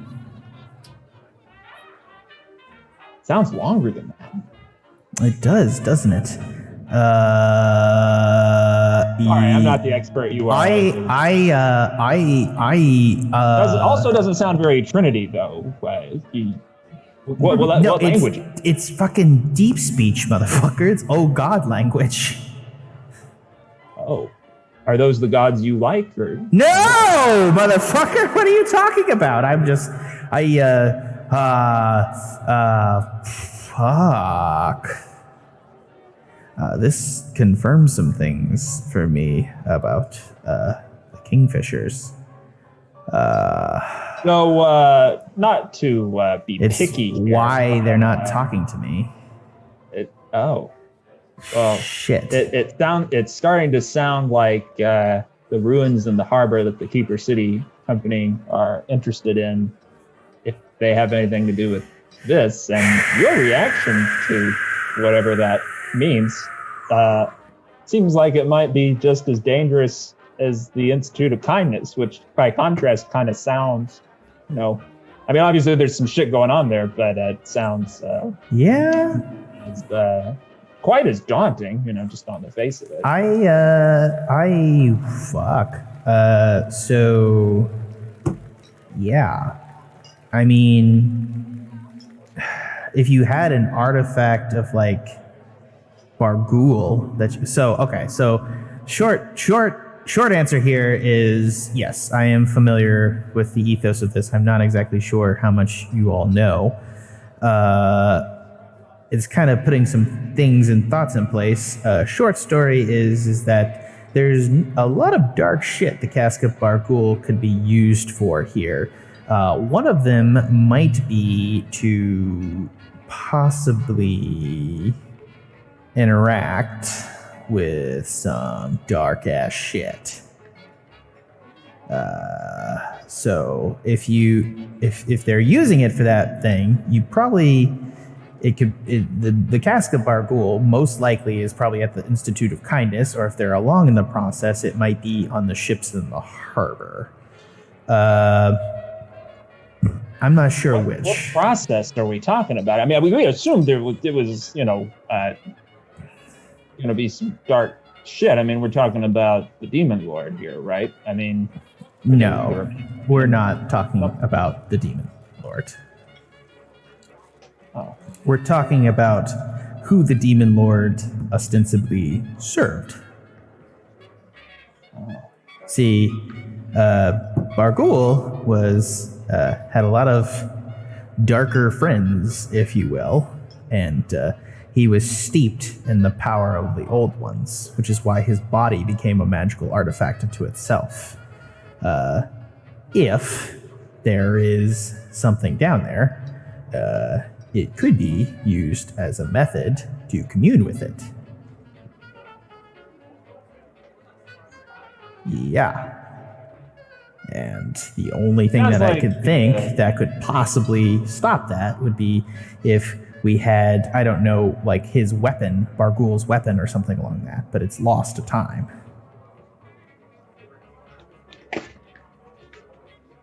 He had a weapon called the Sea Axe, which you might be able to sever the connection, but other than that, I don't know. Shit, do we know anything about the Sea Axe? The Sea Egg? We have it, don't we? Sea Axe. Do we have the Sea Axe? No, they took the Sea Axe. Yeah, it's on the Bangarang. I assume you don't see that out loud. No. Yeah.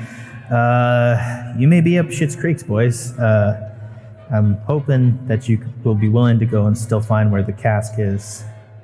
But unless we can find another artifact of Barghoul. Sorry, I'm not explaining myself, am I? I mean, I assume you still want us to find it. We wouldn't mind some hazard pay. This is starting to sound really dangerous, but I can get you some. What do you want? How much do you want? Like, I can get you some cash at this point, guys. But Potions.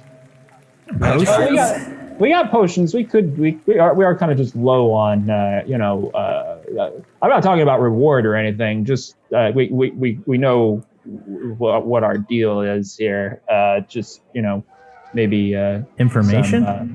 Whatchamacallit, pay for expenses, whatnot. Yeah. What you want? How much you want?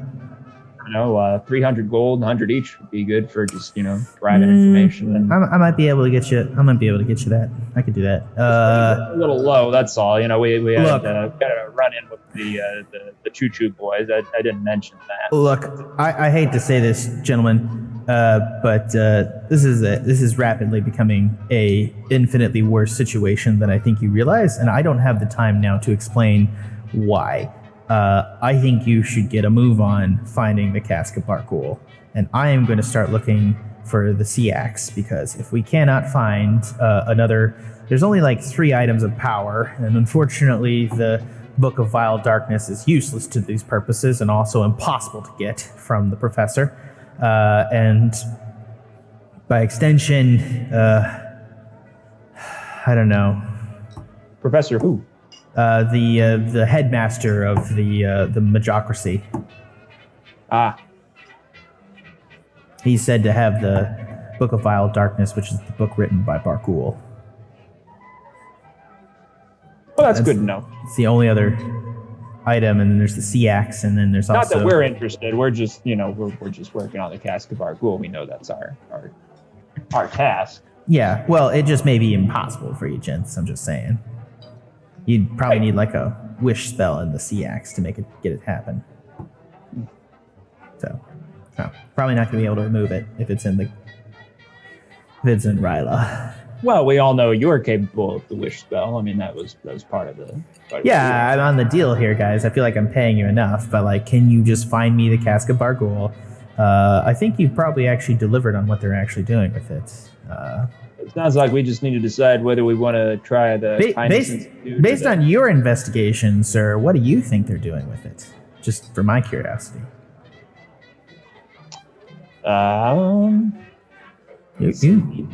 Deep dark shit, kind of like you were saying. Yeah, okay, yeah.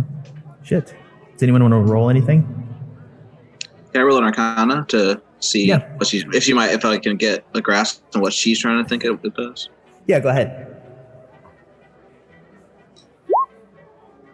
Oh, shit, Arcana 20. Yeah, so communing with an elder god, she thinks that they're attempting to commune with some form of elder god for some purpose. They're not sure why. You're not sure why she wants to talk to an elder god, but clearly the Cask of Barghoul is like of elder gods, and because it can be used to talk to them. She's suggesting that another item of power could be used to sever the connection. I'm going to be honest, even with an arcane of 20, Ashe, this is like way above your magical pay grade. And I just want to establish that, like, you know how the rules of a wish spell work, but the actual mechanics of going about a wish spell are so fucking foreign to you, you don't know what it would take to actually get one done. Do you know what I mean? Like, you understand, like, the rules of it, like, you read on the book, but you're like, the actual text of it is, like, so beyond you that you're, like, you don't really have the context or knowledge here to challenge what she's saying. And she's not being... She's, like, she clearly was shocked to some extent, but you're not sure... Well, you don't actually know if she's shocked. You didn't roll insight, but she seems shocked. How about that? Okay.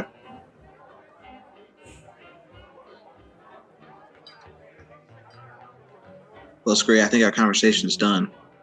We know what we got to do, and we know how to do it. The half elf says our conversation's over. I think we know what we have to do. Well, I pray you do it faster, and you maybe give me more frequent updates. I appreciate that. Make sure to destroy this bead after you get off this call. Otherwise, they will be able to trace it, and I would appreciate that if you would not. All right, sounds fair. Have you run into anyone else in the city that I should know about? Well, I mentioned the Choo Choo boys. And, yeah, they're inconsistent. They're going to get rubbed out by the bat soon enough. Maybe sooner than later, based on what we told their... Do you like the bats? What bat are we talking about? The vigilante. No, the vigilante in the city. The bat person. Are they a comrade of yours? No, well, I don't know her, but, she's generally doing justice throughout the city. The person that we killed that was following us, that attacked us for for the incident was kind of dressed like a bat. I did forget to mention that. Carmela Sanguinum was not the bat. That's hilarious. Hypothetically, She's a rich socialite who's a vampire. There's no way she's the bat. I You're mean, probably right. I mean, you know this city better than we do. endless life can get boring every now and then, maybe. It's impossible. She feeds on human blood. Why could she possibly have a taste for the justice that the bat brings to this city? I mean, if you have to drink blood and you're morally conflicted about it, might as well drink the blood of villains. I really don't understand where you're coming from, Chuck Angus. You've never seen Dexter? It was a really bad show, man. That last season was really terrible. Like, he's just It heading got off renewed into because it's amazing. he's just heading into a boat in the hurricane. Like, where did the writers even go with that? I don't know, man. To be clear, anytime I mean Dexter, I mean like season 1. The other seasons didn't happen. I don't know what you're talking about. I was about to say, I was like, Jesus. I understand your point of view, but still. Anyways. Gentlemen, please proceed. And try to be careful. You got it. Now we break it and flush it down the toilet. Now, hold on. Let's end the call first. Yeah, it ends, yeah. All right, guys, listen. Maybe we want them to trace it to her. Because she's part of the evil, like the people against us, right? So maybe what do we care? Yeah, what do we care if she gets caught? Like, if we're here to get the cast of Bargul, and if she gets caught and destroyed by the other Kingfishers, that's one less Kingfisher for us, right? That we have to potentially go up against one day. I like the train of thought of betrayal, so I say let's go with it. Are we gonna get in contact? Is this based on an insight check, or what is this based on? You still are. You have Helen's voice on, by the way, still. Oh, there we go. She's not in the room. I promise. Thanks, Trevor. This is based on us being we're evil. Like these guys are good and against us, and that she's a Kingfisher, and she needs to. And like we're against the Kingfishers, so it's her fault for trusting us. Well, do we want to wish away the squids in or the worms in our brains? I mean, or our not? brain worms aren't working right now. Yeah, and I attempt to like mind call Zelix again. Does not work. Mine is. Well, Zelix is offering us the ability to control the world. This one's offering us to go back to our normal lives before we had brain sucks. Yeah, these guys are gonna help me hunt down my offspring so I can kill one and take their body. Because I am not gonna live the rest of my life as a puny human. I'm sorry. I didn't know that's what you were doing, Chuck. But hey, all for it. That's neither here nor there. I said it at dinner the other night. Whoa. All right.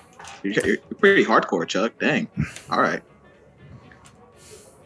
I mean, you didn't actually say it at dinner, dude. You didn't vocalize it. You've never vocalized it.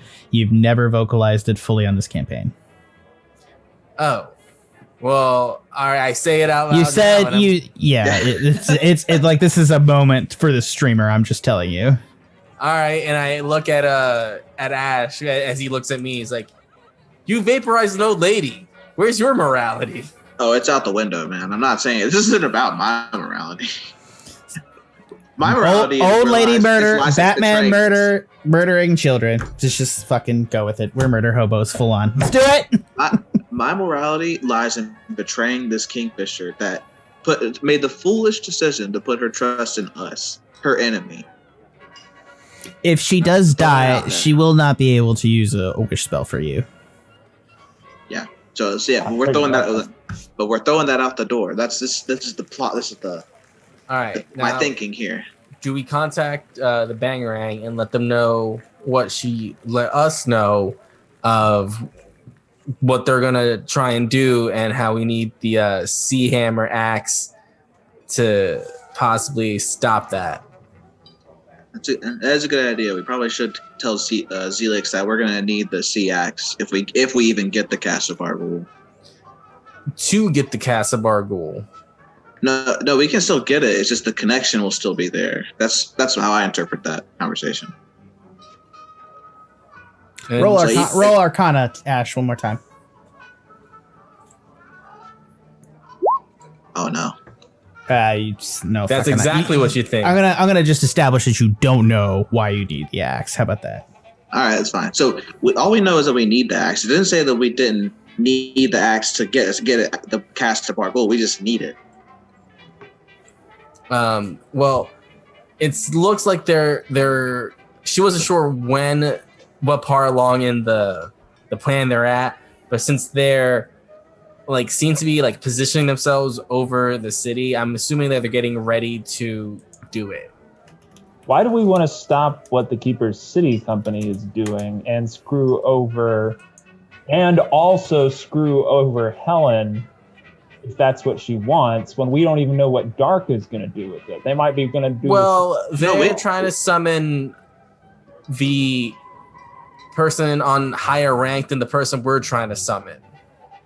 I thought they were like, We don't know Some of that. the We don't demon- know what they want with it, do we? Well, we know that they're going to take over the world, and they're trying to get all the stuff of Bargool. So I'm thinking they're trying to resummon Bargool, which is I'm all for.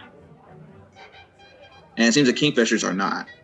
So that's why we're screwing over Helen, because if the other Kingfishers find out that Helen is working with us, the enemy, they're going to kill her, which is a total win in our book because we want to kill all the Kingfishers anyway. So do we call the Bangarang and present them a kingfisher on a plate, information of the cast, and the rise of Bargool? Or The old What? ones. I'm a little confused. Sorry. The Kingfishers teaming up with the old ones is very concerning. I agree with Tanner on that one. That doesn't sound like an outcome we want at all. True. Now again, there's an option, just destroy the bead and then keep going on what we're going on. No, but not betray anybody. But I'm just pointing out the opportunity here. I mean, again, I'm down for a little blackmail, a little betrayal. We're not blackmailing her, though. We're trying to get her killed.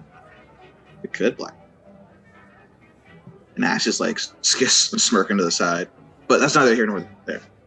Oh, that's totally here. But whatever we do, we need to get that money first. If the bathroom door opens and you hear a shuffling noise and you hear 3 knocks on the thing next to you, and then somebody enters the stall next to you. And you hear a knock on the wall, and he says, "Hey, anyone there?" What? Nope. Nope. I thought I was at the door making sure nobody would come in. Oh, that's right. Okay, sorry. Well, My I bad. guess you've been talking to us this whole time. Yeah, So- I was assuming to talk to him. You like went back and you're all in like an area or like the same stall. If I had to guess. No, I don't If I need see- the door. If I see a dick come through this hole, I'm burning it. Okay, well, I'm not going to do that because that's going to take this podcast in a different direction. It's just so anyway. Is it though? Not really. It's you guys have steadily steered it towards that way. Anyways, yeah. What do you guys want to do? What do we want to do? That's a question. You want to blackmail Helen? I want to You want to betray her? betray her. I don't see us successfully blackmailing her for shit. Yeah, I don't think so either. But we could. No, we can't. But we could. No, we can't. What? How? But we could. No, we can't. But we can make sure that people find out she's working with us, these evil people of Keeper City.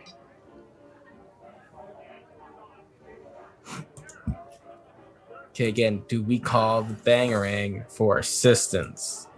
You guys, Well, got a they're lot not going to send. you guys got a lot of options here. I'm going to let you talk out of character here for a bit. I think it's time for a little bit of a break, don't y'all? Yeah. Yeah. All right. Yeah. The time now is 9:15. We will be returning at 9:30.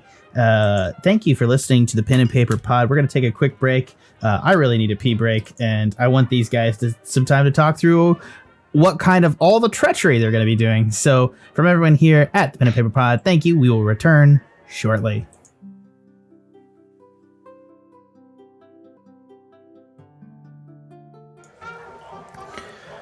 Hello and welcome back to the Pen and Paper Pod, gentlemen. We're still at the Alembic in the industrial district. What's the plan now?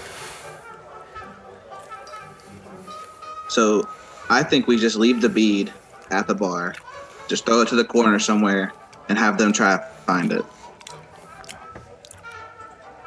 Instead of destroying it and putting it into the bowl of water. And now, I'm touching my salty snack, but I agree. And now, this we're effectively betraying her at this point. So we should also contact Zelix and tell them our plan to get the cask. Because once we get the cask, we're gonna need not necessarily immediate, but we're gonna need some kind of extraction from Keeper City. Well, to get the cask, we still need a plan necessarily. True. Whether we're going to the Institute of Kindness or checking out the ruins of the Keeper City Company are working on. Well, I think we go to the Institute of Kindness because she mentioned that either be inside the Institute or on the docks for the Keeper City Trading Company. Oh, we can leave the little jewel in there. We could, yeah. Ooh, yeah. And then if they find the jewel, just make it seem like she stole it. Yeah. That's all. Leave it where? On the dock? Or while we're infiltrating the Institute of Happiness. Oh, yeah. Kindness. I guess we could go there then. All right. So should we go through the roof access, and target that guard who keeps the door open, prop him with a brick? And I can cast greater invisibility on you two for a minute. It's not long, but at least it gives you invisibility. I guess we just risk, if we do raise the alarm, there being more guards around. But it's also closer, so. Yeah. I also want to establish that you guys are 8th level characters. At this point, you're used to dealing with threats that are on national scales. 50 guards does not scare you. Or probably 20, 25 guards should not scare you. We killed a Wendigo. And Batman. We devoured the flesh of a sentient being. To be honest, the Batman Batman's kill. one that I'm not getting over. Yeah, that's the one that's Yeah, really the Batman one is the most impressive thing that you guys have killed. So let's do it. Just balls to the wall. Just beat up the guard, go through the roof, sneak in, tear ass, get cask, get out. 8-step plan. You want to tell Zelix what the plan is real quick? I mean, he doesn't seem as eager for updates as Helen. I kind of feel like I maybe flubbed that one a little bit. Wasn't very Trinity of me. But that wasn't very Trinity of you, yeah. Yeah, let's let Zelix know what our plan is. All right. Zelix. Okay. Hold on. Sorry, I'm not letting the Trinity thing go. It's too good to let go. It's pretty good. I was catching some food. What's up? Hey, Zelix. What's up? I was eating some brains. Cool. Yeah. We have just some information for you. And we got a lead on the cast. Just wanted to let you know we're going into the Institute of Kindness. You heard of that? No fucking idea, mate. All right. Well, it's gonna be quick and easy. We hope. But we wanted to give you a heads up. We were gonna be stirring up some trouble. And Do you guys find Amon, Bag of Nails, or Galileo? No, not yet. Sadly. Shit. Okay. Sorry. This is some good brains. He was a philosopher. He's tasting good. He had some big thoughts. A little bit of indigestion. I think it's that ennui. Speaking of philosophers and whatnot, we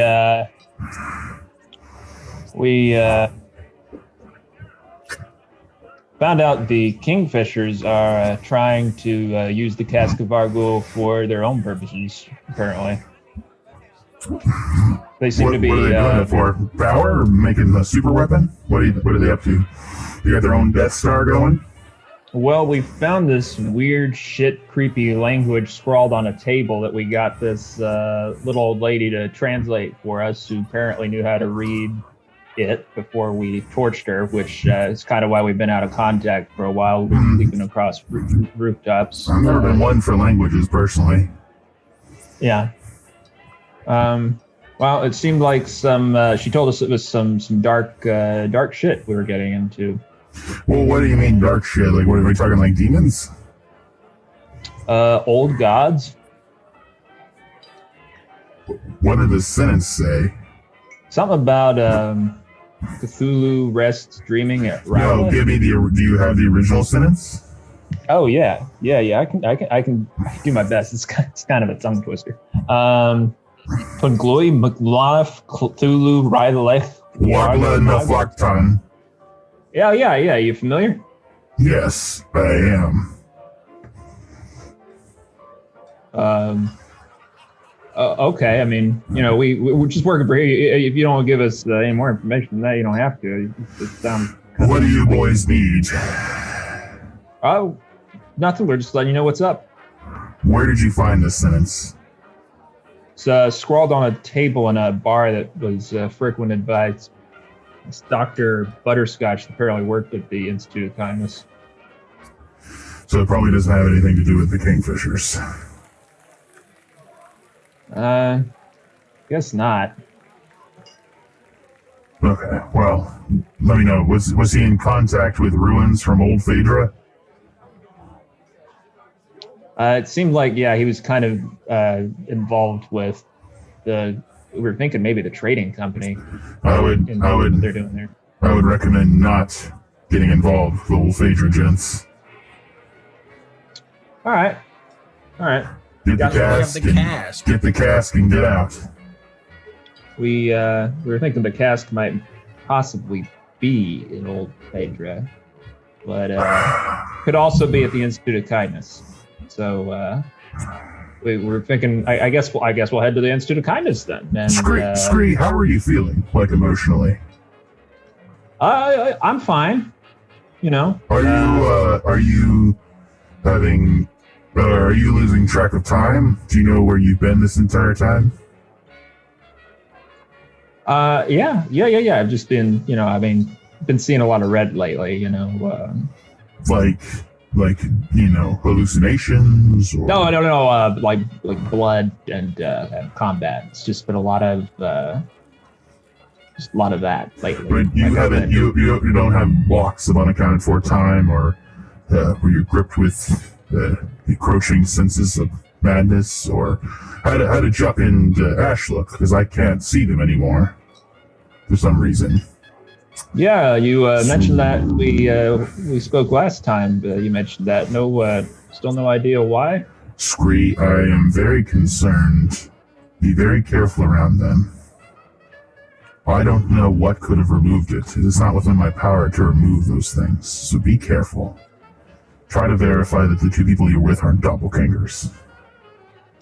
Doppelgangers? Yeah, like shapeshifters. No, there's no way they could be doppelgangers. It's just that's... Or a Nagloshi. Or what? A Nagloshi. What's that? A terrifying shapeshifter from beyond the stars. Oh, huh. Okay. That sounds terrifying. I don't know what could have changed my ability to contact them, but I cannot contact them. Scree, you are the only person I can contact and verify that you are the same being who I implanted the slug into. Huh. Maybe I'll try to keep an eye out for anything fishy. I mean, it's all fishy down here. It's all fishy down there, yeah. It's some fishy ass shit, but just be careful. I don't know where you tread, but I'd stick away from Old Phaedra if I were you. All right. Well, good talk, as always. You'll be in my thoughts, literally. He's already gone. He hung up. Okay. Well, Zelix is all for us going to the Institute of Kindness. Oh, great. What else did Daddy say? Not much. He just asked if we were any of us having memory loss. I think I don't know. He might have just been keying into the fact that I wasn't being totally honest about how much we've gotten to know a kingfisher lately. Maybe he was just picking up on that, but seemed really concerned that we might be losing time. You know what I mean? Have we been losing time?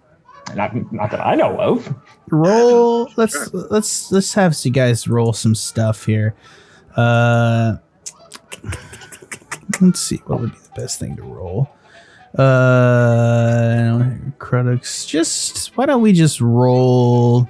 I'll let you guys choose between an int or a wisdom check. Trying to think. No, I'll let you choose between an int or a wisdom, just straight check to see if you guys are losing time or not.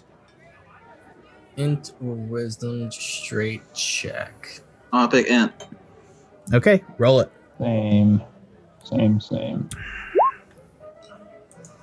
Hey. Yeah, Ashe, you know where you've been. Scree, the conversation freaked you out, and you're not totally sure. You feel like you know everywhere that you have been, but the idea that you obviously you slept at some point. Chuck Angus does not fucking have doubts about where the fuck Chuck Angus has been. Chuck Angus has been the biggest thing in every room that he's been in, so he has no doubt that Chuck Angus has not left time. I think Ashe and Chuck are definitely sure of where they've been, as Scree is not. Yeah, no, Scree, we know where we've been. Yeah. And we know that you've been with us. Right? Oh, I trust y'all. So sure, yeah. That was just weird, I guess. I mean, you have been extra bloodthirsty lately. Well, I was that's feeling a little bit too proud of you, Bird. That's just kudos, though. Oh, wow, really? Too proud? I don't know. I mean, I don't want to get my baka. You calling me names in Japanese? What's happening? No, okay, so the kindness in it too. Yeah. All right, where are you guys heading now? We need to get to that roof that can get us to the roof access of the Kindness Institute. Sounds good. So gentlemen, are you going to try to, so obviously you're going to try to, what are you going to do? You're going to try to go and try not to make this difficult for you guys too much, but you're going to try to scale, you're going to go to the Presidium and you're going to try to scale a building close to it where you saw the axis on the far side or the easy place to jump across. You're going to try to do that? Yes. All right. Key thing. Go ahead and roll me survival. Just make this quick. Just roll me, I guess, Chuck, roll me a survival to get up to that roof without a problem and navigate your way from the Olympic there. 18. Yeah, easy. You're able to get up to the roof across from kind of like the factory area, and it's also just like you see it on the far side. So let me go ahead and get you guys squared away. There doesn't seem to be anybody on the roof right now.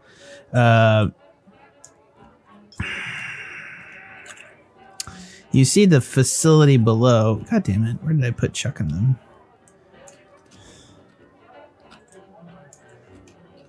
All right. Yeah. You're able to see the facility across the way, and it's just there's no guard up there right now, and the door is just held ajar by a brick on the thing. You can easily just jump across the 5-foot gap between the two buildings. I guess we go. Yeah, let's get it. Let's go ahead and do it. Yeah, you're able to. Go ahead. What was that, Scree? Same. Okay. You're able to jump across to the 5-foot gap, and you're able to open up the door on the far side. Do you just open the brick door? I mean, it's obviously half ajar, so it's not like you have to open it or anything. Open it real quiet and sneaky like.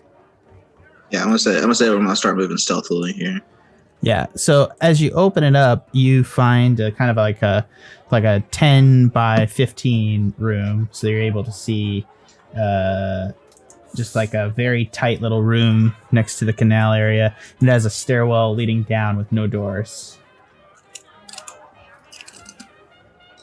Who goes first? I guess I will. Okay. Who's after him? All right. I'll go second. Yeah, it'll be last. Yeah, I saw him slip him in there. Scree, shouldn't you maybe go in first? Like, can you throw stuff around me? Throw stuff around you. You have projectiles. Why would he go first then? Why do you want me to go first? You want me to Just making step sure you up? don't I'll hit step me. up. I'll go first. No, it's cool. Chuck Angus is in the lead. Are you Don't guys be a pussy. Are you guys heading down the stairs? Yeah, Hey, don't call me a chicken. I know you're a crow. There you go. Okay. You guys proceed down the stairs into the next area, and at the bottom of the stairs, so you guys proceed probably, it's just a flat box stairwell, no doors, down maybe 10 flights of stairs. Wait, say that again? I'm sorry. Yeah, It's yeah, like did you do that? it's just a straight stairwell that from the roof down 10 flights of stairs, you don't see a single guard or anyone else as you go down the stairs and then you see the stairs keep going downwards another 10 flights, but you're literally just in a stairwell with no doors except the one like probably about mid-level near the Presidium level. Right. Just an illusionary spell. No, it's just like he was saying earlier. There's like the whole structure is like it spans the proscenium and the canals, right? It's like that H structure thing. So it's Exactly. just like we're We're just gonna keep going. Well, do we want to go all the way down to the lower level, or do we want to enter the actual On the Presidium level. Yeah, the door that's halfway up. I feel like the more we're looking for the valuable shit's going to be on the higher level, maybe. Or at least we might as well start on the higher level and not get stuck in between. Let's find a guard and then ask him. Yeah. Ask the guard. There is a padlock on the door. I don't think I should knock this one. I use thieves' tools to attempt to pick Roll it. 22. Easy peasy. Pops right off in your hand. You're pretty impressed with yourself. Probably less than 20 seconds. You're like, it's like it's twisting the door handle would be just as fast. You were so fast. I toss it up in the air and catch it and reassemble it, and Yeah, you look into the next and it makes a loud clang. No, I'm just kidding.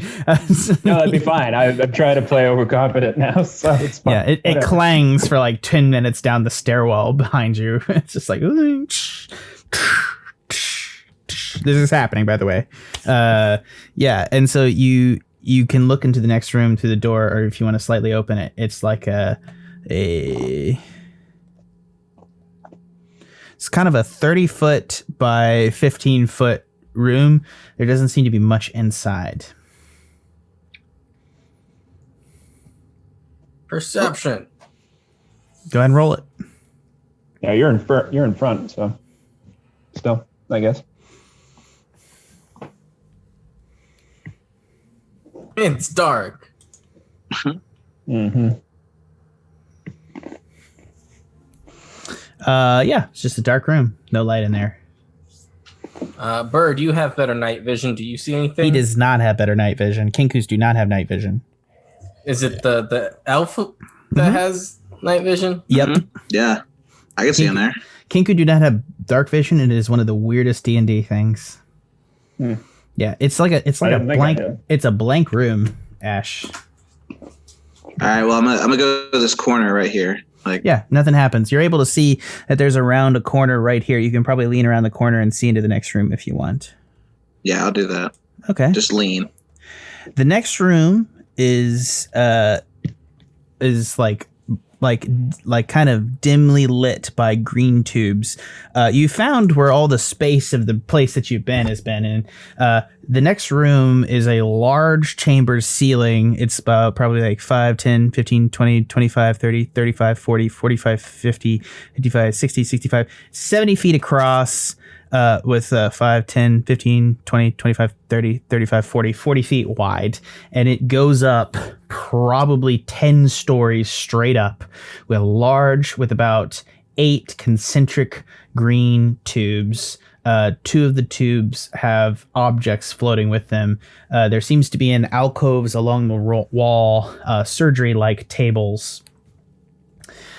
Two of the tables are occupied with things with sheets drawn over them. Okay, so on the map here are like these, like the tables, like these little columns. So the tables are in these alcoves. Sorry, let me pull it up. The tables are in these alcoves, and these are the columns. The two closest to the doors are the two with the things in them. Mage hand the covers off the occupied tables. Sorry, and there seems to be two like robot structures, like nimble rights, placed in front of the two tubes with things in them. Okay. And the alcoves are here and here that have the tables with sheets over something. All right, I'm gonna go report back to what I saw. Just like, all right, so we got two automatons in there. It seems to be like some kind of operating room. There's like a bunch of like bodies under sheets on the walls. But there, did I see this stairway that like right here? Yeah, it's just going up the side of the tube, so it's like a little step ladder. It just goes up maybe like a story. Oh, I see. So there's no actual exit from this room. You see probably on the far side. There's like no, not that you could see from your brief glimpse. I mean, I do have 120 feet of darkwood. There's a wall blocking the exit right here. There is an exit right here, but it's blocked by this wall, so you couldn't have seen it. Okay, I'm not trying to be a bitch. I'm just saying, like, physically, you could not have seen it. I gotcha. So I've just overexposed the room to you guys. Sorry. So there's two automatons. They seem to be going around. There's a bunch of floating liquid. They're not moving. The automatons were not moving. Oh, I see. Yeah, they were still next to the two tubes. So yeah, so there's two automatons. So should we take them out, try to break them in an ambush style, or we can try to sneak past them? But I think they. I think they still see us. Do they break apart if you give them a conundrum, a paradox? What? Never tested it. I mean, robots are pretty stupid. Is there anything in this room that we want, gents? I mean, it could be something under those tables, I guess, but... Yeah, I didn't see any casks. I didn't see any casks, so... Could you mage hand the sheets off so we can get a better look at what's underneath there? I mean, I certainly can try. Yeah, I'll go ahead and do that. Because I'll go here. That's a cantrip, right? As you move back, you're able to cast Mage Hand into the room and move the sheet off. And you see that on the table, it's Gal-El Bearkiller. Oh. So now I'm going to send a message, cantrip. I found our boys. You can respond to this message. Both? All three? One? Gal-El Bearkiller is one person. Correct. Off the first table. That's the only sheet he's removed. Yeah, you didn't look at the second one. Yeah, I'll go. Is this less 30 feet? So that's still be able to reach that other table? Yeah, absolutely. It's not you're not in combat. You can get there. Well, Mage Hand's only 30 feet. Oh, yeah. Go ahead. So yeah, you're able to reach the other table. Yeah. So with Dark Vision and Mage Hand, you're able to pull the other sheet off, which drifts slowly to the floor. And it's Amon Devil Spawn. You can see his red body from here. He's just missing his horns. I'll say back. Yeah, I'm gonna go ahead and assume it's all three of them in there. Immediately tell Zelix what's up. Can you communicate with Zelix right now? We could maybe get some backup. I'll try. Yeah. Or, you guys could try. I mean, I don't know. Zelix. Angus tries. You get Ashe. You get you don't get anything. The wrong number. Yeah, it doesn't, like, nothing happens. Chuck, do you try? I do. You get feedback. You it's almost like there's a wall, and you almost feel like your chest is like about to explode. Can I stop it? Yeah, you can stop. You just stop, but you have to go down. All of a sudden, both of you see Chuck go down to one knee, gripping his chest like he's about to have a heart attack. Well, shit. All right, that was weird, I guess. Zelix. Sup? We found Gal-El Bearkiller and Amon Devil Spawn. Cool. What do they have to say? Can they contact me? No, they appear to be deceased. Tracks. Find out what killed them. All right, we're in the Institute of Kindness, so probably sleeping here. Yeah, undoubtedly. So be careful. I gestured to to Scree to let him know, like, tell him I almost died. What the fuck? Chuck says he's concerned. He tried to contact you and he almost died. I mean, He might be exaggerating a little bit. I mean, he looks okay now, but it could be a powerful entities. Ask him if he's made a deal with any powerful entities. Hello. Chuck, have you made? Chuck. Sorry, we're still. Have you made any deals with any powerful entities? A couple. Recently? Defined recently? Since you got turned into a slug? I mean, I did eat Man. that frost giant. He says he did eat, consume some of a frost giant, but so did I. So I was about to say, you told me about that. It didn't matter. If he like talked to like, I don't know, one of the Trinity gods or like death itself, like, that might be a consideration. But otherwise, I don't know. I don't fucking know. Are you sure he's just not punking me, man? I'm pretty sure he looks pretty shook up. Shit. Well, watch him. He could be a doppelganger. Right. Yeah, seriously, just watch out. Doppelgangers, like, they like eat you, like, from the bottom up, man. Just while you're living. Just like start chomping on your ass. At least mind flayers go for the brain first. No pain. We're such a better monster. Chuck, are you feeling hungry at all right now? As I'm eating a chip. No, not at all. Watch out, Scree, seriously. Oh, find out what the fuck killed Amon and Galil. There were some tough motherfuckers. Yeah, of course. Did you All find right. Bag of Nails? Or just the two? Just the two so far? Okay, find Bag of Nails. Yeah, I mean, obviously, we love Bag of Nails. Obviously, he's the best character. Yeah. She. Right? Do we? Sure, I'll make her she. All right, smell you later, or however I end this. Think about you, maybe. I don't know. Bye. What? He's What- got what- What did Daddy say? Why did he almost kill me? He's convinced that you maybe picked up something from a Trinity god or a or death itself. I mean, I feel like I would know. Oh, that. yeah, I met Death. He didn't like to be touched. You met Well, Death? When did this happen? I don't know. Well, at some point. All right, Maybe I when guess you died? we'll just, put a pin in that. He really wants us to find out what killed Yellow Bear Killer name on Devil Spawn, and also he still wants to know about Bag of Nails, which I told him Bag of Nails is our favorite, so that we haven't given up on him. But he says they're really tough, so whatever killed them, maybe I guess we should watch out for going forward.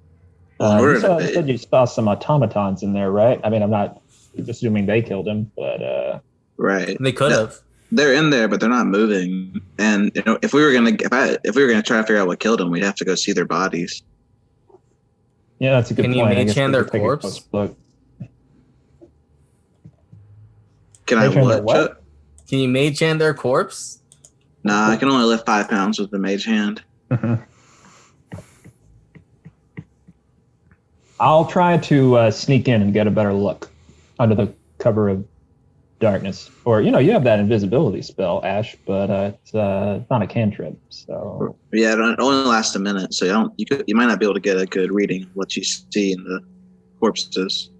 all right, I'm gonna attempt to sneak into the room to examine the bodies more closely. Okay, go ahead and roll stealth.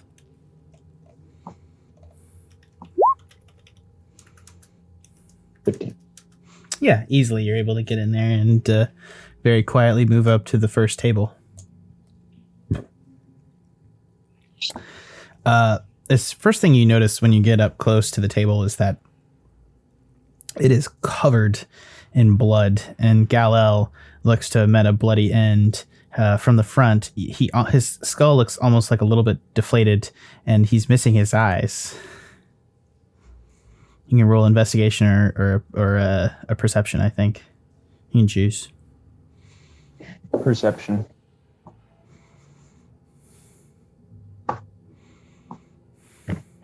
Yeah, with a 15, you roll him over, and on the back side of his corpse, it appears that he has been opened up from the back, and his spine and skull and eyes have been removed from his body. Gruesome.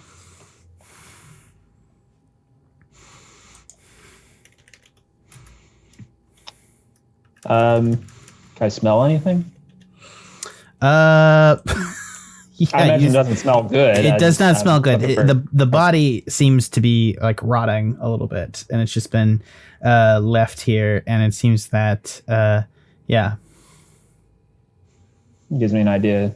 At least he's been dead for a while. Okay, what about Amon Devilspawn? He's missing his horns. You move past the green light of the tubes with the things floating in the tubes, and you're able to go there. Same sort of thing. As you move past the tubes, you're able to see that Amon Devilspawn also, in a similar way, his horns, his eyes, his spine, and his skull are missing. He's been deflated, and it's like somebody dragged his horns out, skull first, through the top of his head. Tearing off a couple chunks of his scalp. It's a less easy extract because of the horns.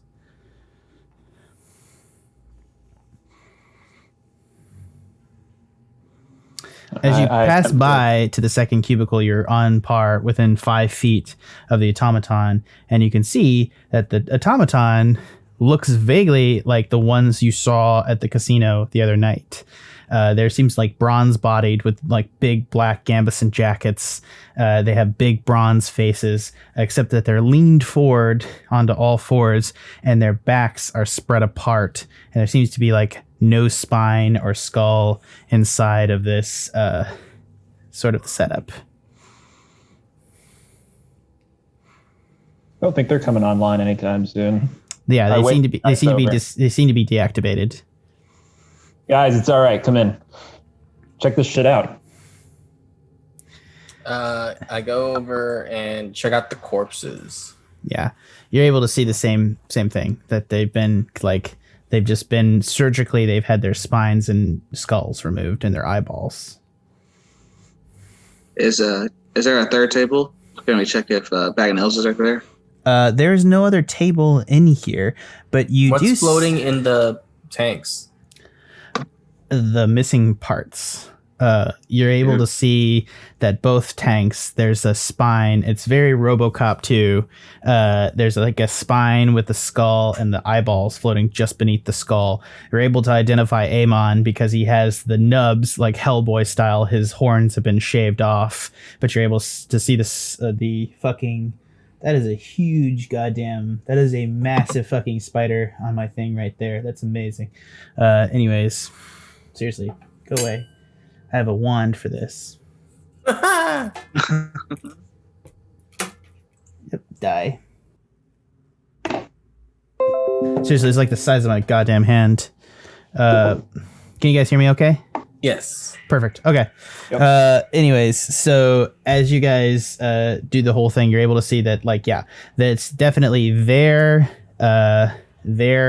faces floating, or so not their faces, obviously it's just their parts floating in 2 vats of acid, vats of like green liquid, adjacent to 2 robots that have had, you assume just based on just general perception, that they fit into these robots. Oh snap! The body parts that are removed and floating in the green. I love Megan. You can discuss blackmail in a public bathroom, but not death in a morgue. Difficult to get all those nervous system components out at once. I've done it. Thanks, Megan. That's what we needed to know about Trevor's fiance. That's more than I knew necessarily. I mean, I did not know, but now I'm picturing it. So that's something.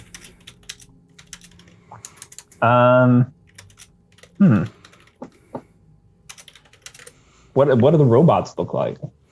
So they're just I guess so you already like said. like bronze-bodied interchanging plates with black That look like the gambeson other jackets. Yeah, they got like big black gambeson jackets over the top. So they're you're pretty sure they're the two automatons you saw at the casino the other night. The ones with Glim Garrick, right? Correct. That's who you want to avoid, right, Ash? Yes, we are not gonna get anywhere close to that guy. I think it's a little too late for that, buddy. I'm gonna start looking like the rest of the room that I couldn't see earlier. Like go over here. What's everybody's passive perception? Oh, it's low as hell, man. 9. I think it's the highest is Trevor's, if I'm not mistaken. 16. Passive perception. I don't. Oh, 13. Trevor, you see a glint of metal 10 stories up on the roof at the top of the tube. You're not sure what it is. I blow on my eagle whistle to fly up there and look at it or take it. You're able to come up, and as you fly upwards, you're able to see some sort of spider-like construct and a black jacket at the top of the tube.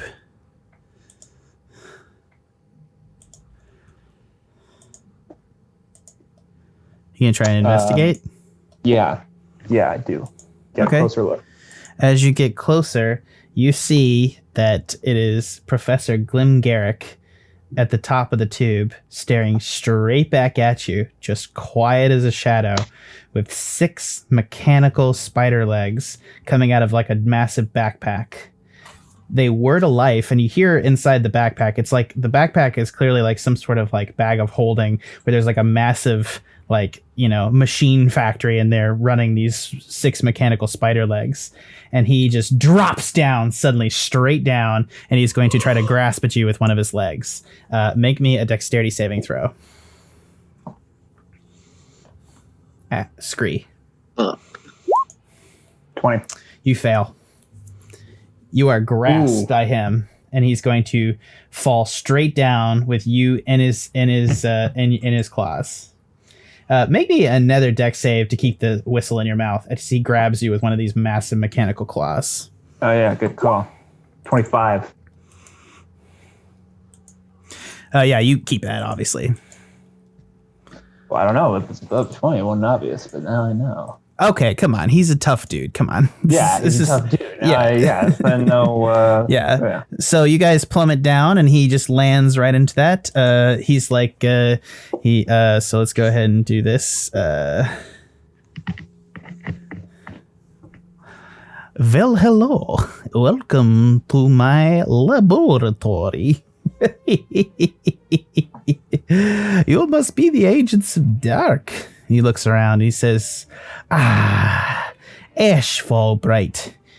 How lovely to see you. I have missed you. You have grown so big. And I hear that you have been infected with a nymphopod from a mind flare as well. What lovely experiments we're going to be able to do upon you. Please come here and let us begin. Never again, you piece of shit. All right, he's going to lift up. Oop, be careful. And he's going to lift up, and he's going to try to lunge at Chuck to grab Chuck. He actually doesn't have to lunge. His range with the arms is 10 feet within him, so he can actually grab you from there. So he's going to do that. Unless you guys want to try to roll initiative on him, he's just going to get a straight attack. Not a straight attack. Oh, hell yeah. Yeah, I'll try and Unless roll we want initiative. to try and roll initiative. I mean, I'm already bound in his claws. I think we're fighting at this point. Like, I anyone. want some initiative. Yeah, okay, let's do it. Unless Chuck can think of anything persuasive to say. No, and I'm not that good right now.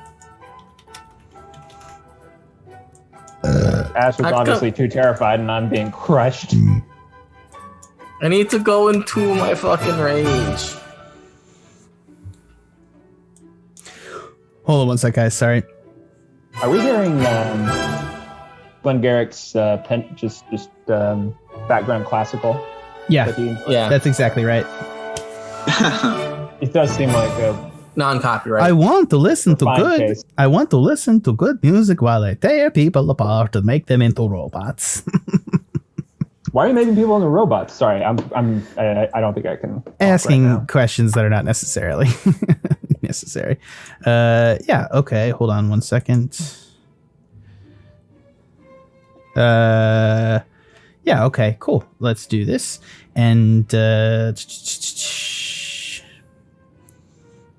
encounter. Okay. What was Scree's? Was Ashe was 22.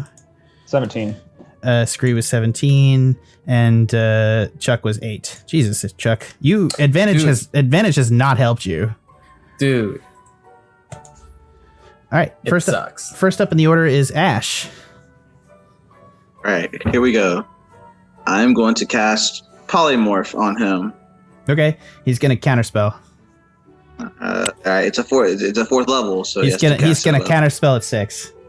Fair enough. I just want to make sure he counterspells high. No, he'll have to waste spell slots. Don't worry, you got it. And next up is Scree. Is that all he's gonna do? No, it's a Fight the- reaction. I'm grappled, so I can still attack or I can fight the grapple, Whoa. right? No, you are Wait. restrained. Oh, I'm I'm sorry. Yeah. Can we go back? Can I counterspell his counterspell? With your reaction, yeah, you can. Wait, can you do that? Yeah. Wizard Please. duels. But he's casting at 6th level, so I have to do a check, I think. Yeah, you'll definitely have. Is only mostly correct. While counterspell can be blocked with another counterspell, a single wizard could not counterspell a counterspell that targets a spell he is casting. Oh, so I can't use. Okay. Yeah, Okay, it's fair the enough. idea that you'd essentially be casting 2 spells in the round. You can't use your reaction on your turn. It's like dumb D&D rules. Sorry. I got yeah, you. All right. Yeah. But he did use his reaction, so he can't attack anyone else unless he's got legendaries. He does. I mean, it's not like someone who vaguely resembles Dr. Octopus would have a legendary action or anything. Why would that be a thing? It's now Scree's turn. What can I do if I'm restrained? Let's actually find out. I think you can fight the restraint if you want. Yeah, that's what I was assuming. So I roll another dex, I'm guessing. All right, yeah. Conditions. Let's just go over this real quick. Restrained. A restrained creature's speed becomes 0, and it can't benefit from any bonus to its speed. Attack rolls against the creature have advantage, and the creature's attack rolls have disadvantage. So you can Right. make attack rolls that just have disadvantage. The creature Right. has disadvantage on dexterity saving throws, obviously. If I want to get out, so if I want to get out of it, or if I want to attack it, I'm disadvantaged either way. Right. You could use. You can either try to disadvantage attack him, or you can keep in mind too that his arms are 10 feet long, so you're not within striking range. You'd have to try to shoot him. Shit, yeah. You can throw a dagger at him too.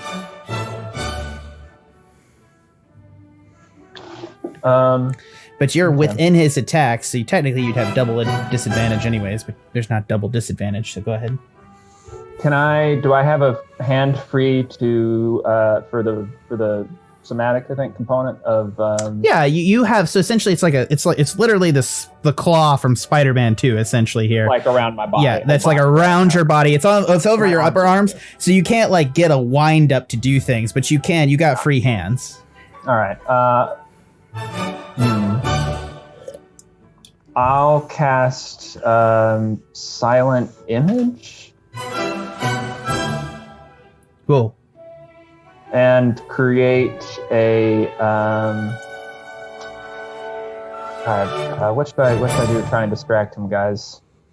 I guess maybe that's not fair. I need to think of it myself. Naked grandma.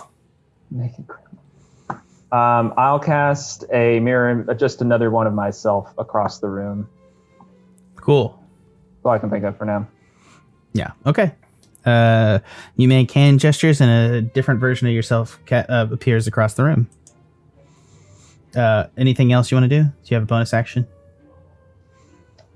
I I don't think you can do anything with your bonus don't action. think I can disengage. I just have to roll for my main action to try and get out of it, right? So no. Yeah, no, and you cast a spell. Yeah. Next up is Doctor Garrick, and he's going to attempt to grab Chuck Angus.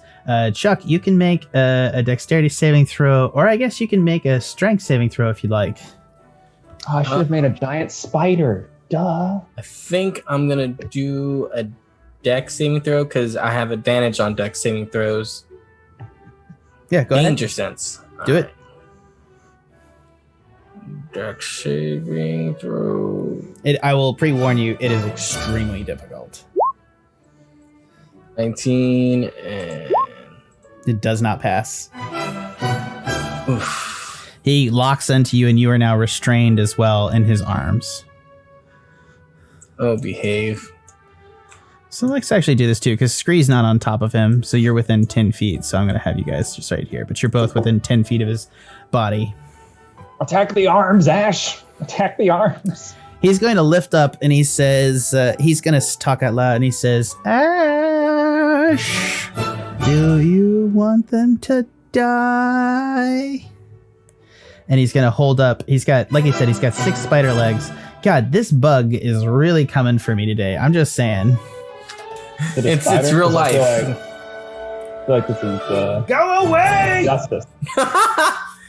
Yeah, it's quite ironic. Isn't it ironic? I don't even know what kind of bug it is. It's huge. Anyways, it's going to. I'm really creeped out actually. I'm getting into the vibe of this thing. Anyway, yeah. So it's going to for this. He's going to hold up his other 2 arms, and you're going to see, and he's going to put one of the arms is going to lift up, and it's going to the claw is going to wrap around Chuck Angus's head, and it's going to grab there, and he's going to hold up. He's like Ashe, and he's going to move everybody with him out into this main corridor right here where you can see him, Ashe, and he's going to say, you're going to have to come over here if you don't want your friends to die. And he's going to hold up one of his other arms, and you're going to see in the middle of the arm where the 3-point claw is a giant bolt, and there's going to be a sound of a compressor going, and a bolt is going to rocket up like with a spike on the end of it out of the middle of the claw. And he's going to gesture over to where the claw is wrapped around Chuck Angus's head.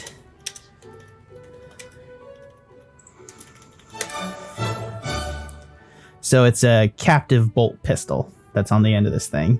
You may have famously seen them used to kill people in what's the movie with Antonio? Not in Jesus, Antonio Banderas. That was almost super terrible. Anthony Hopkins. No Country for Old Men, where he kills people with that piston device. Oh yeah. Yeah, that's what's on the end of this claw, and he's got it wrapped around Chuck's head. Gonna kill a cow. That's what it's technically used for. Yeah. Captive bolt pistol. It kills with air, right?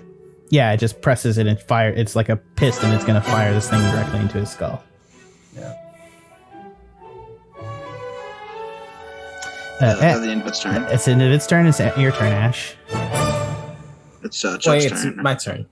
Hold on. Oh yeah, it is Chuck's turn. All right. And what were the restrictions on restraint again?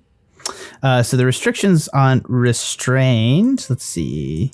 A restrained creature's speed becomes 0, and it can't benefit from any bonus to its speed. Attack rolls against the creature have advantage, and the creature's attack rolls have disadvantage. The creature has disadvantage on dexterity saving throws, which since you always have advantage. Wait, did you attack? So this would be the first time you'd be able to rage, correct? Yes. So did you have dexterity saving throw advantage without you raging? Yeah, that I believe is a class feat? Sure. Yeah, it's danger sense. Yeah, danger sense makes sense. Anyways, yeah. So he's now got 2 claws wrapped around your head. You can try to push off the other claw. I'm going to assume like during this turn he's pushing it up to you. You can try to resist it, or you can try to wiggle to escape, or you can attack him. All right, I'm gonna go into a rage. Do it. Bonus action done. I'm gonna go into rage, and then I'm within range of him, right? Within 10 feet, so no. Within 10 you feet. could form you haven't drawn your weapon. You could form your weapon into a spear or something. Yeah, I have a pike that is 10 feet reach. Yeah. And I believe I'm going to attack recklessly since I'm going to be at disadvantage anyway. Right. Yeah.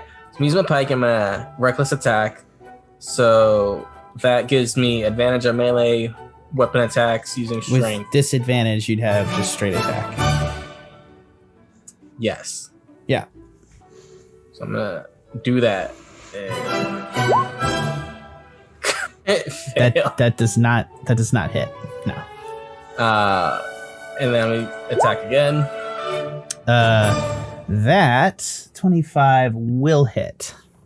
All right. 25. So it's 13 plus 2 because I'm in a rage, and Divine Fury. If that rolls, is a 7. So that's 22 damage. He will take no necrotic damage. Not even half. Not even half. So he only takes 15. No, plus the 2. Yeah, he'll take 15 damage. As you poke him, his chest armor seems like he's got like wearing like a black like leather armor, and it has like the same kind of quality as the Hydra you saw in the well the other day. It starts to move around him and moves up as you like stab him. You think you got him dead to rights, Chuck, as you go into a rage and stab straight at his skull, and the armor moves up around his head to create like a mask that just, the thing just bangs off of. He's got nanotech. What the fuck is nanotech? Sorry, that wasn't in character. You're well read. Okay. Is anything else, Chuck? No, I used my bonus action and I attacked, so I believe I'm good. 'Cause I can't try and like get out of the restraint. Yeah, you used your action to do that. You could have. You could have tried to reroll the thing. Next up in the order is Ashe. What do you do, Ashe? All right, I got a big turn. Move forward 15 feet to here. I'm gonna use three of my sorcery points to summon the Hound of Ill Omen, our friend Tuna. Done. I'm gonna have the Hound be right here, like right next to him. Yep. And then I'm gonna tell him here's something that I picked up without your help, you bitch. And then I'm gonna cast Polymorph again, but this time have it be subtle spelled. Oh yeah, so you can't see. Yeah, so he can't counter spell it. Correct. So now he has to make. What's the save? It's 2 saves. I think it's a con to actually resist being transformed. Yeah, so you can make a con to resist being transported, and then what's the other save? Wisdom to lose his mental facilities if he fails the con save. What's your con save that he has to pass? It's 8 plus my 12 plus 3. It's 15. Well, let's see if I that. Gotcha. So it's a. But 15. he has disadvantage because my Hound is right there. He has disadvantage on the save? Yeah, that's the Hound of Ill Omen's Oh thing. shit! All right, let's do this. Hells yeah. 24 on the first roll. 9 on the second roll, so he'll take the 9, but he will use. He gets transformed. No, he does not. He's going to use a legendary action. Sorry, not a legendary resistance to block that one. But you did make him burn a legendary resistance very successfully. All right, you piece of shit. That's it for me. Okay, next up in the order is. I'm gonna burn a third level spell to gain 3 sorcery points. But done, and then next up is Scree. I attempt to draw a dagger to my hand. Do it. And attempt to thrust it into the claw that's holding me. So I need to make a couple of rolls here. Go ahead. I'm gonna roll my dagger twice. I get disadvantage. So with disadvantage, 12 will not hit. Okay. You can use an offhand dagger to toss it at him too if you want. Oh, that's right. I get second shot. Yeah, with your bonus. Unless you want to use your bonus for something else. Which I don't think you can take dodge while restrained. No. Yeah. Yeah, I just always forget about. Well, you can't take it anyways. Yeah. Yeah, I'll draw another dagger, and I'll use the one that I have. To in hand to aim it. You threw a dagger at him. Oh no! I wanted to like use it to like. I guess, Try to. That's an ability check. Yeah, you can attempt. Yeah, yeah. You're gonna have to ability check. Mess with the arm. Yeah, I figured. Yeah, it's like still titanium. You can try to mess with the mechanics of it and try to do a roll for that. But I'm gonna assume on the first one you were unsuccessful. You can use your other one to try to attack the arm if you. All want. right, second one then. Go ahead and roll with disadvantage. Roll con or what am I rolling? You're not rolling con. You're gonna roll a dagger attack. Oh, just the dagger attack again. Okay. Yeah, with disadvantage. Yeah. Your arms are kind of pinned. You can kind of come up with them, and you're like, argh.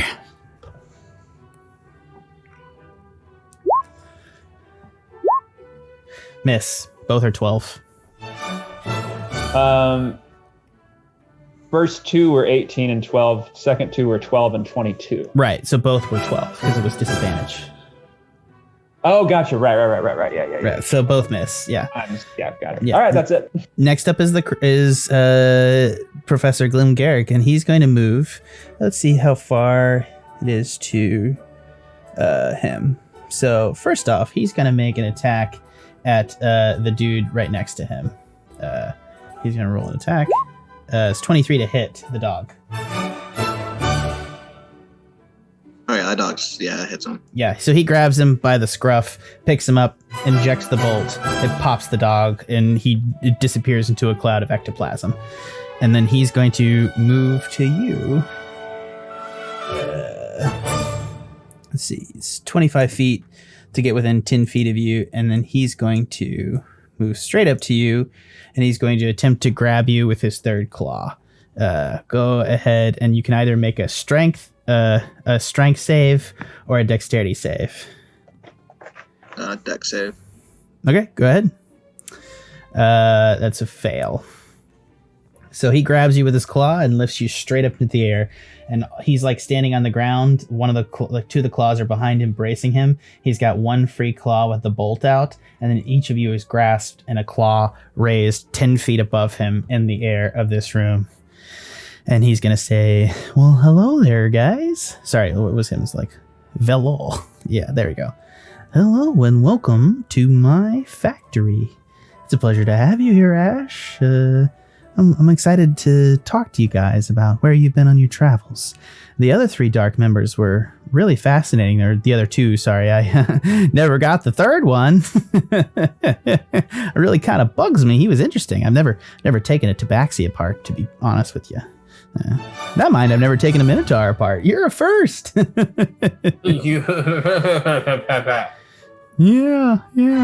Come on over here. Let's take a squat. Pop a squat over here.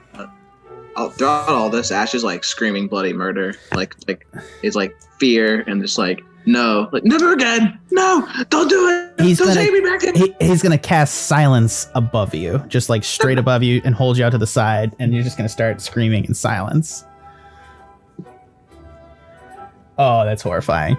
Okay, he's gonna move over to the three beds in the corner, and he's gonna move with his arm out, and he's gonna place each of you in a bed. Okay, guys.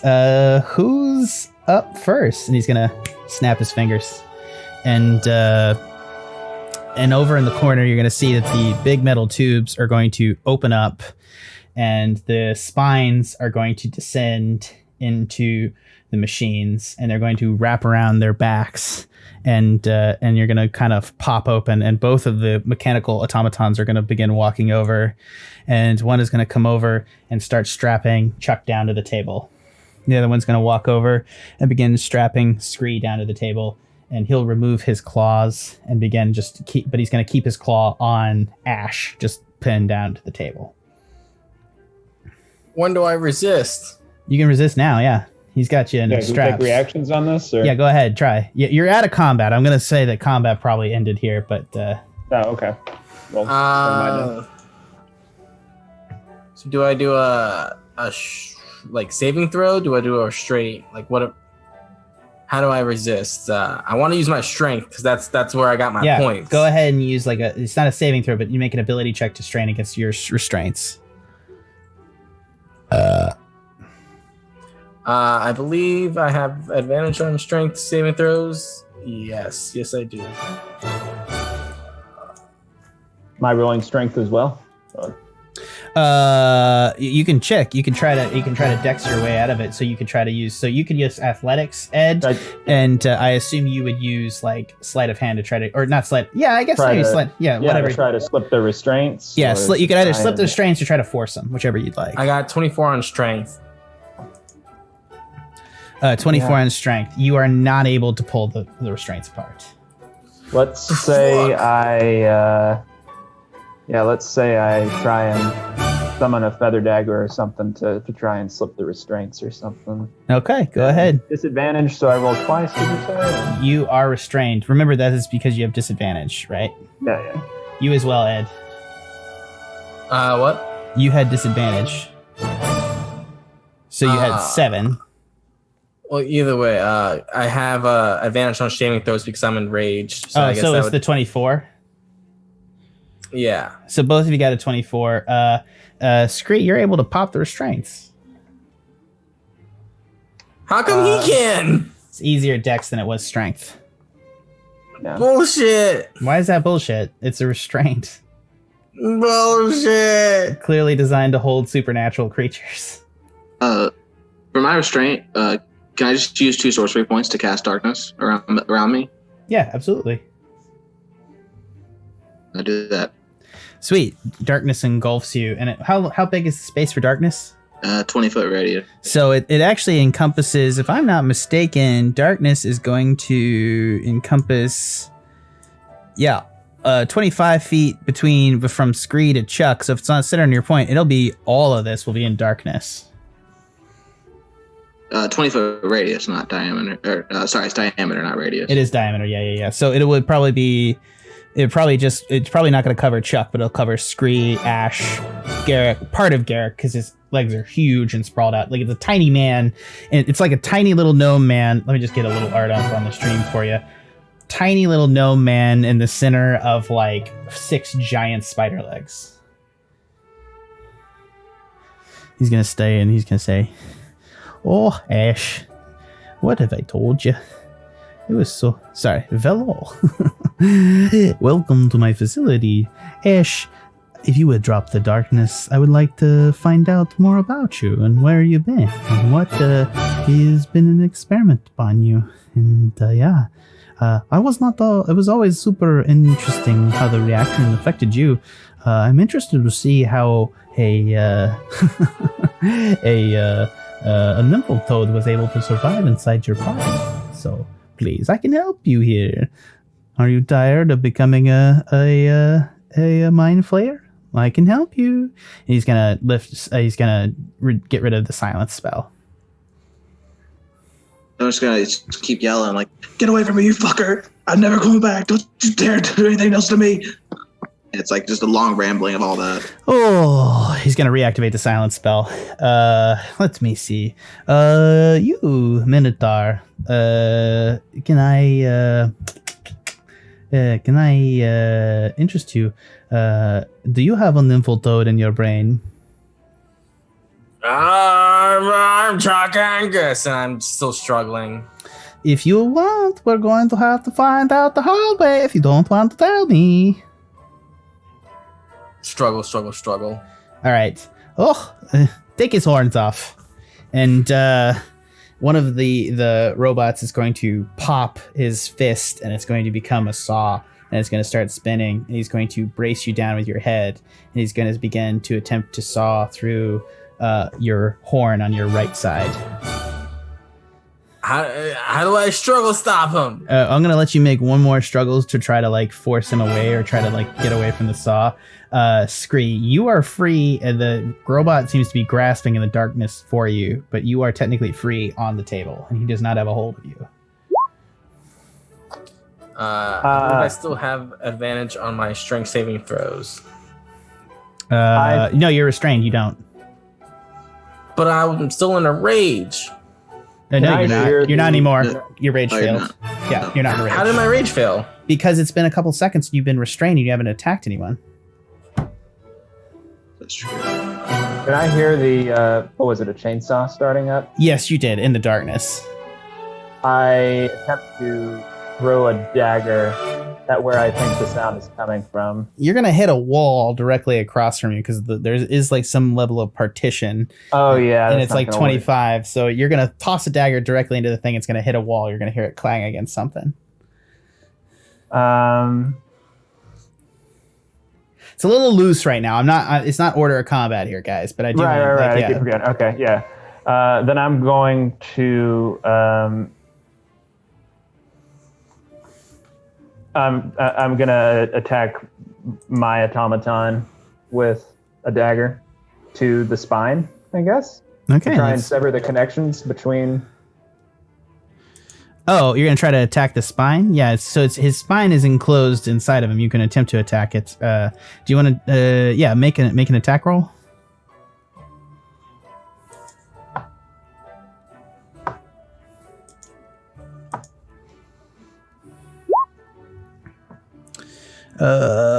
Yeah, that'll hit.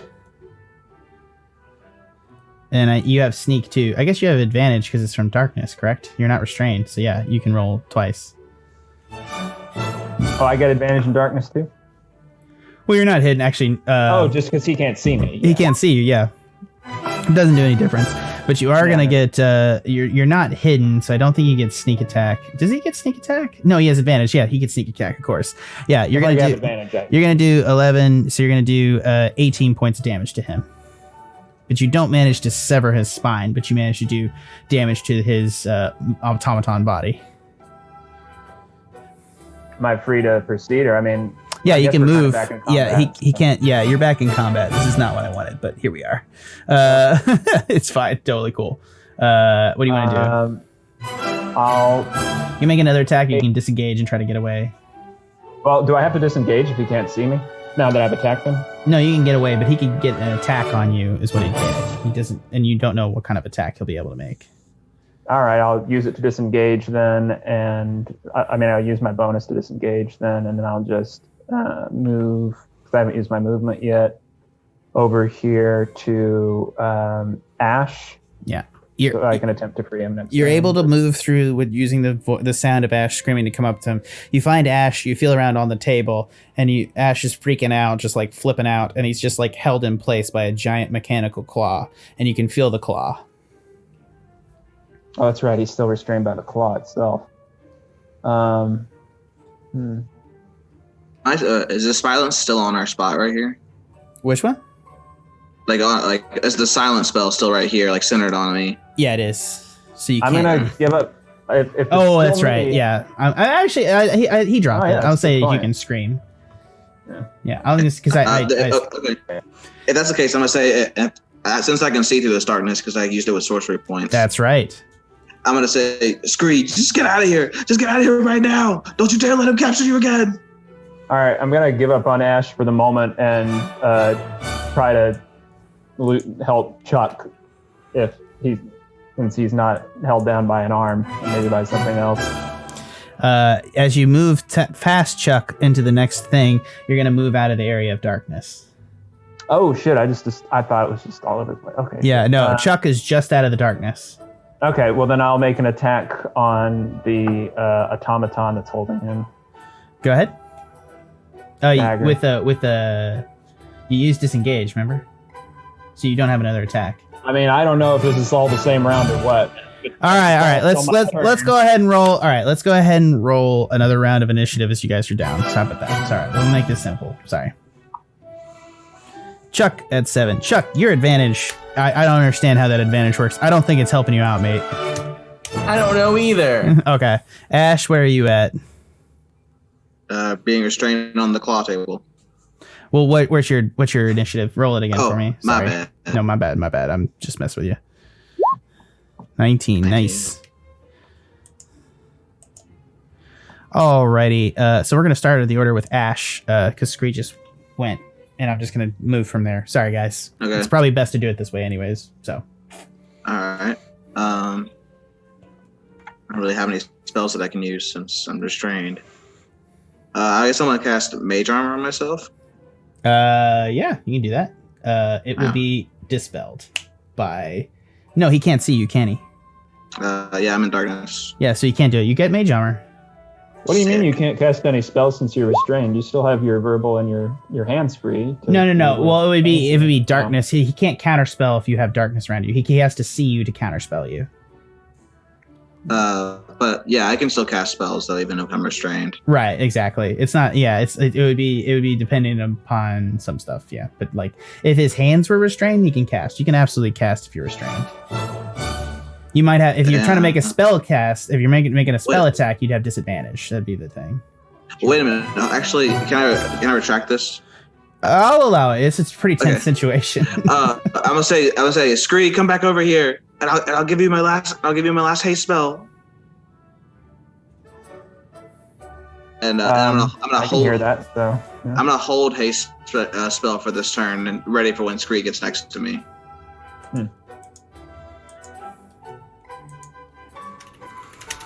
All right, so you're holding to do a haste spell. Got it. Hold on. All right. So that's a haste spell. That was his turn. Next up is Scree. All right, I hear you. So I'll. Well, I'm not going to say that out loud. That would be dumb. Yeah, I was about to say I'm gonna fucking bag you for that, babe. Like, let's come on. I'm gonna move back into the darkness towards Ashe, and get hasted. I guess get hasted. Okay, hasted. All right. With that, let's see. Action code used to take the attack. One weapon attack only. Dash is used to hide object. Dash is okay, right.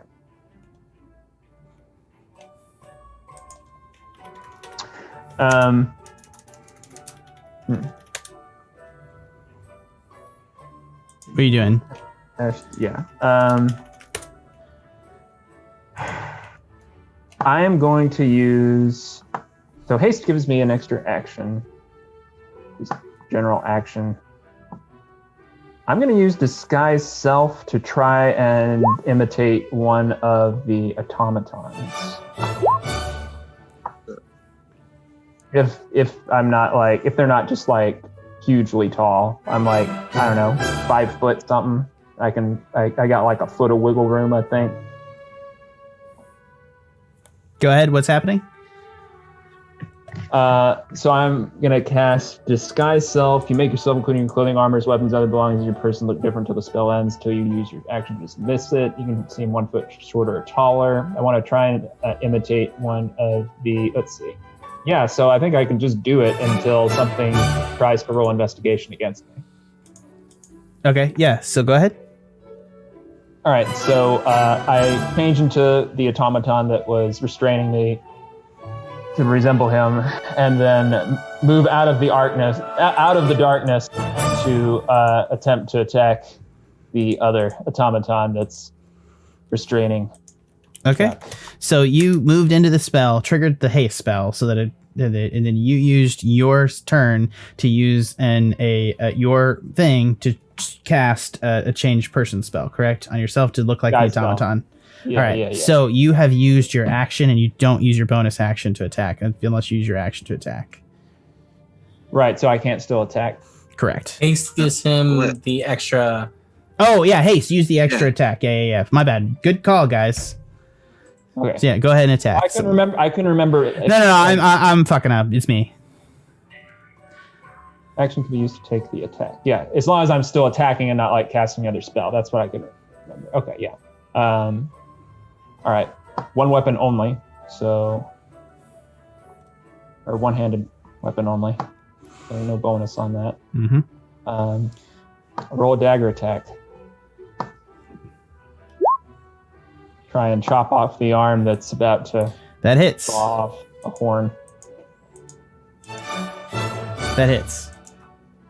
All right. Then I will. Yeah, I still have my bonus, so I can disengage and move around to attempt to free Chuck next turn, I guess. Or I'll get between Chuck and the automaton.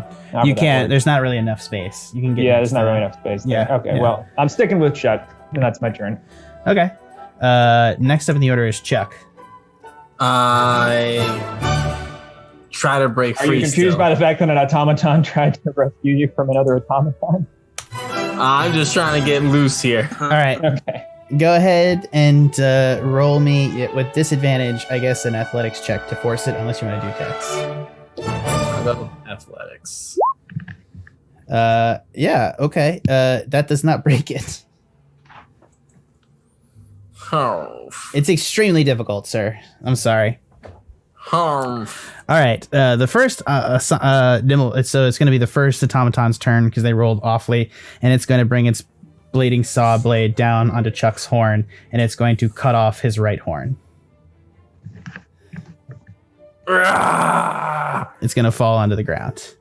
The second automaton is going to go ahead and move out. It's going to come around the corner and move out of 5, 10, 15, 20. It's going to move around the corner here, and it's going to move. Sorry, let's see what the distance is. Let me just make sure I'm not fucking with them. Yeah, it's 30 feet. It's going to come around the corner, and it's going to cast Big B's Hand.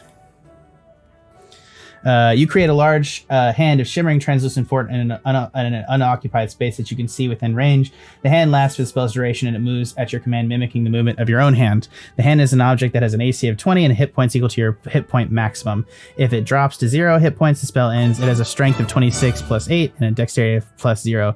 The hand doesn't fill its space. When you cast the spell as a bonus action on your subsequent turns, you can move the hand to 60 feet and then cause one of the following effects with it on your subsequent turn. So he's cast Big B Hand, and it looks to be coming in to grasp Chuck. I'm sorry, Scree.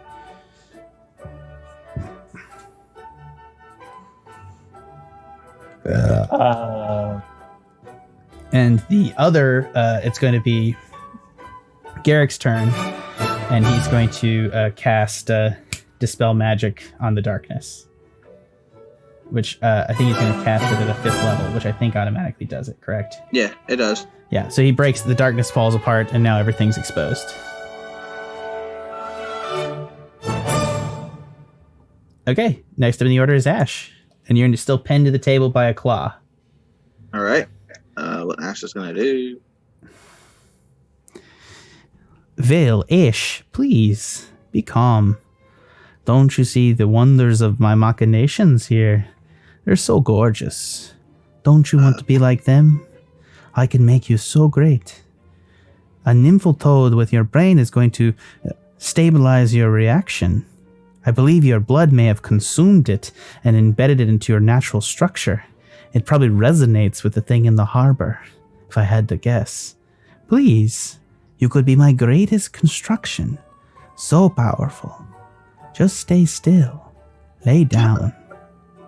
Fuck you, you've done enough to me, you piece of shit. I'm not doing anything else with you. Not gonna have you touch me anymore. No more experiments. Nothing. Oh, please, please stay. You're such a fiery young man. And he has one of his little claws come up, and the piston pops out. We'll take that right out of you. Your turn, Ashe. Yeah.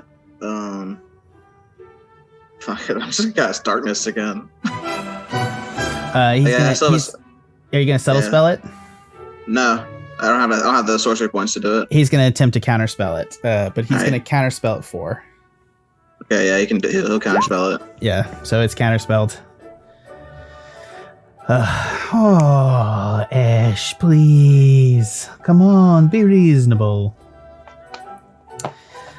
Scree, it's your turn. I attempt to free Chuck from his restraints. You can, use your thieves' tools and use your Okay. action to do it. Sleight of hand. Fail. And that would have been, I will say this, it's not a 20, obviously, to do the thieves' tool, so that would be the way to go about it. Inspiration. What? You do have inspiration. Oh, All of you yeah. have inspiration. I want to. It's probably. Yeah. This is probably the moment. What you're saying? The Chuck's restraints have a 20? What No, about the hand that's coming for me? He's gonna try to grab you in a minute. It looks like with a big B hand. Okay, so it's still in process. All right. Yeah, but on his next turn, as a bonus action, he can use it. Okay, because he had to summon it last turn. Okay. Right. I have another action still, and I do have inspiration. So I will once again try to, I guess, with shaking hands, use my sleight of hand to. With inspiration or your other action? I think I assumed it was too late for me to use inspiration. I'll let you use it. Yeah, I literally just said, guys, you should use your inspirations. All right. Let's see what else I can roll for the sleight of hand. 21. Pops open. His restraints are open. Thank God. Man, missing a horn. You did not succeed in casting darkness, correct, Ashe? That's correct. Okay. That's what I thought. Real quick, the horn that got chopped off, is it like a solid horn? Does it disappear? Because I remember my body's not real. It's solid on the ground. It appears to be. Okay. All right. I'll make an attack at the automaton directly in front of me that's casting the hand against me with Booming Blade. So that'll be a... Fuck, at this point, I'm going to draw my Stun Blade out and roll with that. Do it. We're going to attack with the Stun Blade and cast Booming Blade on top of it.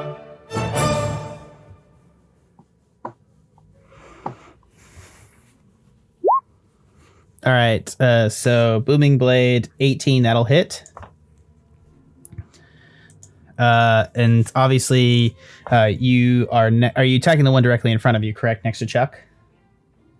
So you have if you do that, you have... I was thinking the one that just cast the hand, so not the one closest to me. But yeah, it's the one you'd have to move to him to attack him. Oh shit, you're right. He's not close enough, I guess, within reach of that, is he? Okay, Nope. Yeah. I'd use my movement. Okay, yeah. So go ahead and attack him. That'll hit for 10 damage, and you get an extra D8 of radiant, correct? Yeah. Then the 9 kicks in if he moves, I believe. Gotcha. So you're gonna do 6 to 6, so it's gonna be 18, 24 damage to him. Okay.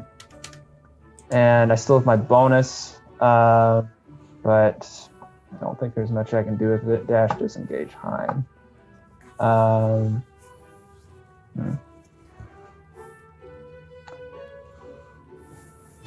Yeah, I'll stay where I am.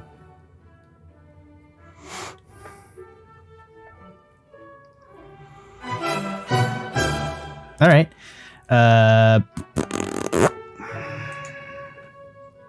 Gotcha. Actually, if I can take, I don't know, if I could take that back, I'm just realizing how much movement I still have. Can I just run around and hide? Or not hide. You're going to take... Actually, did you take that disengage? Oh yeah, I'd have to disengage, right? And you'd have to disengage because you're going to take 2 op attacks from them. I'll take disengage and run way the fuck over here. Yeah. I freed Chuck. You're on your own, man. For now. Yeah. Next up is Chuck's turn. All right. So, there's someone right in front of me. So if I try and move, like they will get an opportunity attack. Yeah. If you move away from them, you'll get an op attack. All right. Well, I'm gonna rage, and Yeah, you're gonna rage. You lost a horn. Yeah. And then I'm gonna attack the one in front of me with a great axe. Go ahead, do it. 25. That hits. All right, cool. So that's 25. So that's 11 points plus the 2 for raging and divine fury. So that's 22 points of damage. Gotcha. That is going to do some damage to him, and he's not going to like it. Okay. Another attack? Yeah. Rinse and repeat. Ooh. Oh, crit, baby. Is this going to be 10? 12. Oh, yep. I need to figure out if this is adding that in, because I feel like it should be. Yeah, okay. Yeah, you do 12 points of damage to him. That's your turn. Next up in the order is the one directly. What else But you I want to do? guess to do because You gonna try to push him? yeah, the hammering horns. Hammering it has- horn. Hammering horn. They need to do a Gotta bring that strength up. saving throw Oh. of DC 16. Okay, sweet. Let's see. You enjoyed that way too much. I really did. 16 exactly. He'll pass. As you bump your horn, you're not used to the feel of it now. I'm all wobbly. Fuck. Yeah, I totally expect you would be off balance, man. Like, you lose a pinky toe, you can't walk straight. I don't know what losing a horn on top of your head does. Yo, it's about like a pound of. You're literally like 2 pounds less heavy. Like that's weird. I got a botched circumcision right now. Oh, dude, why? They aren't. I guess they are kind of. Oh, it's whatever it means to you. I'm not going to tell you what your body means to you. All right, this guy directly in front of you is going to cast polymorph on you, Chuck. The spell transforms a creature that you see within range into a new form. An unwilling creature must make a wisdom saving throw to avoid the effect. The spell has no effect on a shape change, so you need to make a wisdom saving throw, and his spell DC is 15. Chuck. All right, wisdom saving throw. 18. You just pass. And he's like, Not again. the other automaton, and I just want to make sure that you're able to identify the one that has cast Big Me's hand as Amon Devilspawn, as it has kind of the horns, that like the cut off horns, like the Hellboy horns, are just tipping out of like his metal at the top. So you're able to identify him as Amon.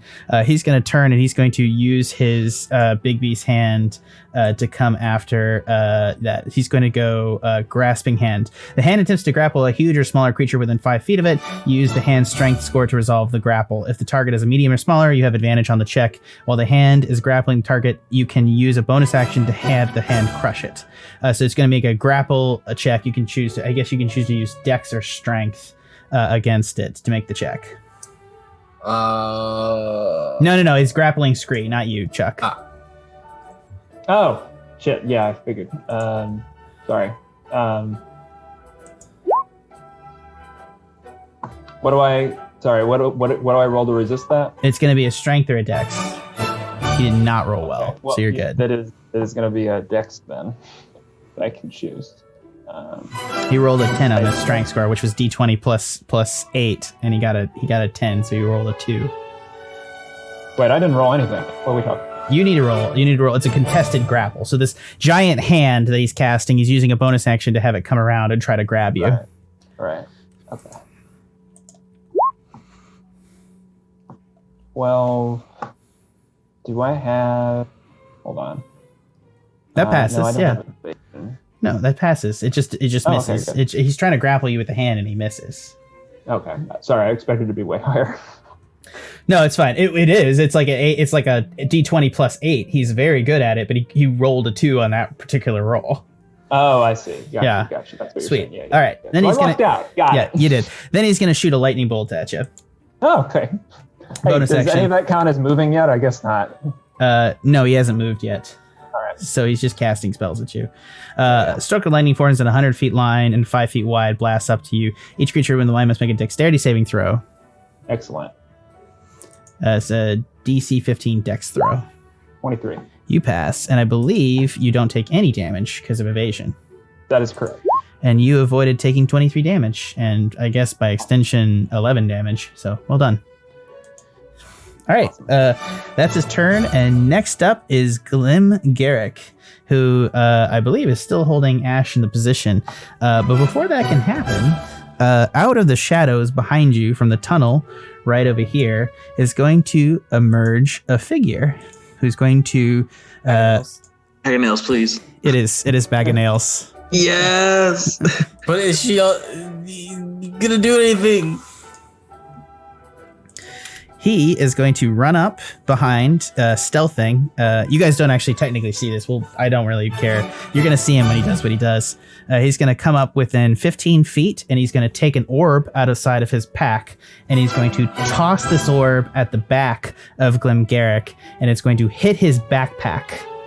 And you're going to see him try to sink something thrown into the hole in his back from which the claws are emerging. And he is going to make some rolls. Some hacking rolls. Rolling against himself. This is DM masturbation right now. It literally is. Thank you. Can we not call it like DM? That's just like awful, dude. Can you not? I've never actually heard that, but it's pretty accurate. I mean, yeah, DMs eventually have to roll against themselves. It happens, okay, guys? Like, come on. Yeah, and everyone needs a little break here and there, man. Little relief. I hate you so much, Chuck. I really showed myself in that role. I love you, but like, honestly, like, why? Why do you got to do this to me? He's like, now that's like the only thing I'm thinking about now. I like can't take anything else seriously. Come on, just show it to me. Fuck. Sorry, guys. 1 second.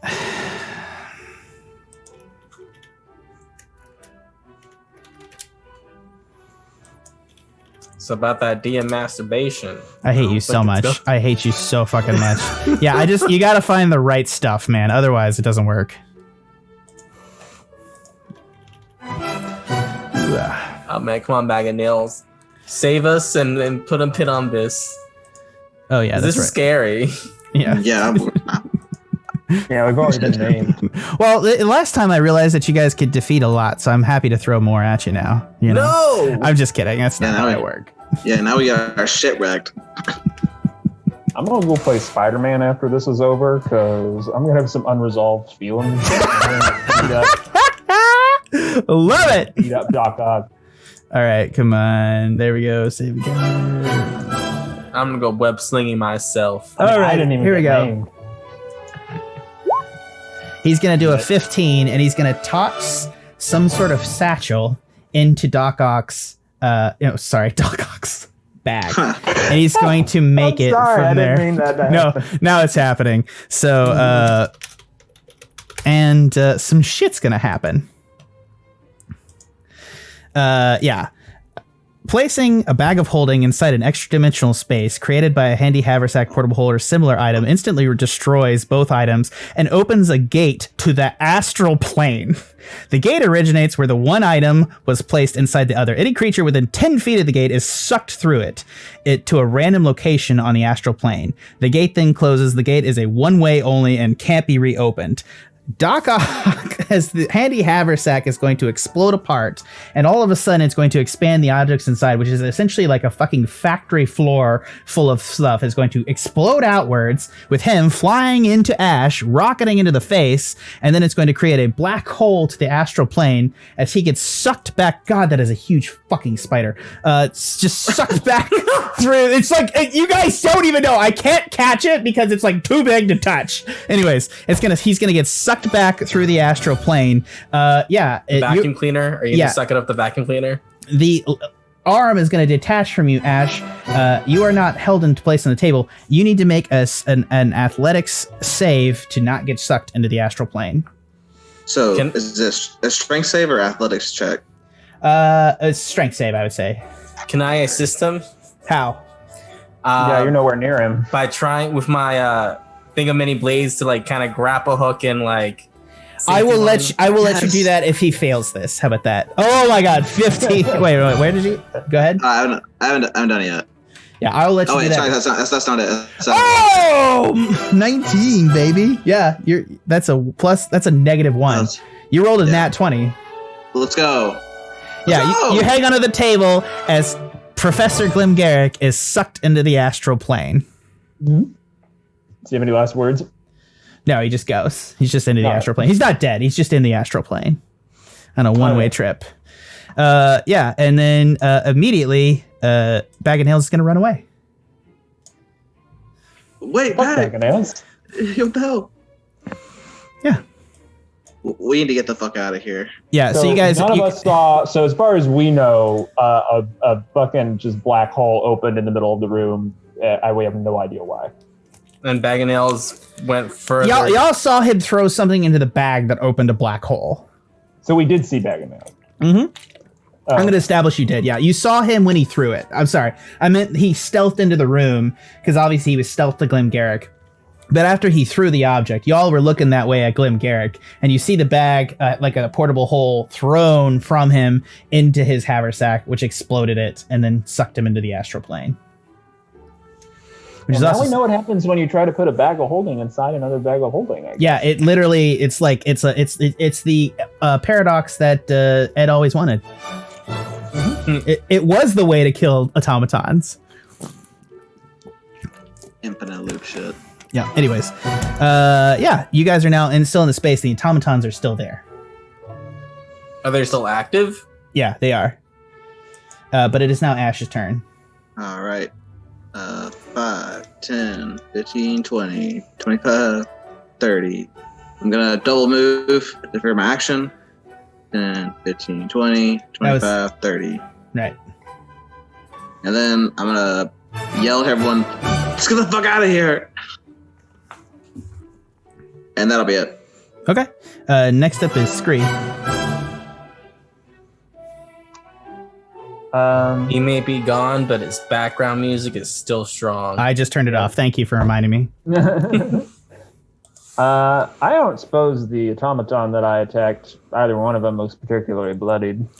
They look like a little worse for wear, but neither of them is bloodied. Yes. I did damage. You did a significant amount of damage, but you didn't bloody them. Well, he's a robot. Yeah, everybody decide. 2 seconds. Do you guys think we should let these things keep walking around with two of Dark members' bodies? I feel like, we can take the bodies back, but, it's not like Zelix isn't going to trust me, but I feel like we should kind of recover this shit. And just... Yeah, I understand if Ashe is like too terrified out of his mind to stay here a minute longer, but I'm leaning towards attacking them and finishing them off. Same. Yeah, and we do have to see what Bag of Nails up to. You're not going to let this shit go, right? Right. I'm going to take the horn. Chuck isn't losing his shit yet because, again, as I mentioned officially now, I'm trying to get a new body anyway. Yeah, so you're disassociating at this point. It's not your real body. Tanner, what did you say? I'm sorry I talked over you. It's fine. Yeah, it's we also need to figure out what Bag of Nails wants. We could, yeah. It goes along with hailing these things. Currently gone, but yeah, I'm going to attack the automaton that I imitated, the one with the horns. And just attack it with the Sunblade, which I've already drawn. Gotcha. So move to him and attack him. Sorry, I keep forgetting to move to him. I don't know why. Because we weren't doing it. Because you had a ranged attack for a long time. Yeah, that too. And I'll do Sunblade again with Booming Blade. Sunshine and Thunder. Thundershine. I love it. I love it. Thunder from a cloudless sky. Sorry. It's cool. Anyways, yeah, you hit. Yeah. Okay, so hit, and that'll be plus the radiant damage, I think. And why does it say 13? Oh, that's a D10 plus 4 plus so that's a D8. So okay. So it's 2. Yeah, no, it's 15, 16, 17 damage. Okay, gotcha. Yeah, because it takes the middle number, because it's just the D8 right now, because it takes the radiant damage, but it doesn't take... The other one is if you use it two-handed. I see. And I'm just using it one-handed. Right, that's a D10 plus 4 plus the other one, yeah. No, you can use it... you can't use it two-handed to do a two-handed swing, and it'd be a finesse weapon. So it'd have a different to hit if you used it as a non-finesse weapon. Okay, sorry. That's the difficult. Sorry. Yeah. All right, and we never established if haste wore off yet or not. How far? Haste is still on. Yeah, 10 rounds. You guys got shitloads of time. It's only been it's actually only been 3 rounds. This is yeah. Bag of Nails did not leave you fast, but you still have a casualty of Edwin's raid manhood, which I've attacked multiple times in this campaign. I'm realizing. Sorry, Ed. Yeah, there's nothing deeper going on there at all. I'm going to roll another attack then. Go ahead.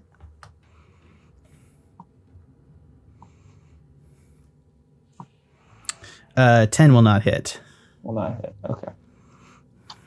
All right. Okay. Then I'll disengage and retreat. Okay, next up is Chuck. I'm going to attack the one in front of me with a huge ass fucking great axe again. 12. Okay, 12 to hit. That will hit. Oh shite. Yeah, they don't have a lot of AC. Okay, so 15, 17. 8 necrotic and an extra 2. Wait. What's your strength score? +5? Strength score is +5. Yes. Okay, cool. Yeah, so it is +2. 16. So it's gonna 8. 25.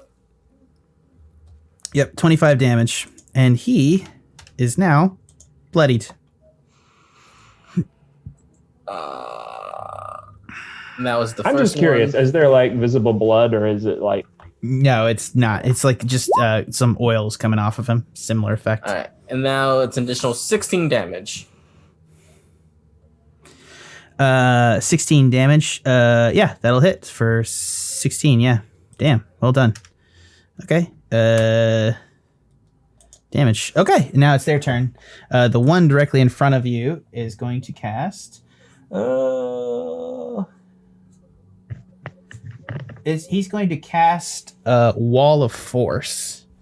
An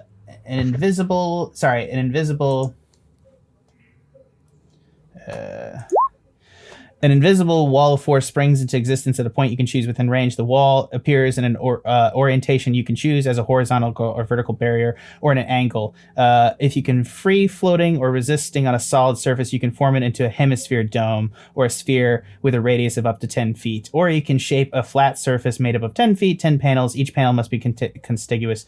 If the wall cuts through a creature's space, it appears the creature is pushed to one side of the wall. He's not going to cut through your space. Nothing can physically pass through the wall. It is immune to all damage and can be dispelled and can't be dispelled by dispel magic. A disintegrate spell can destroy the wall instantly. However, the wall also expands into the ethereal plane, blocking ethereal travel through the wall.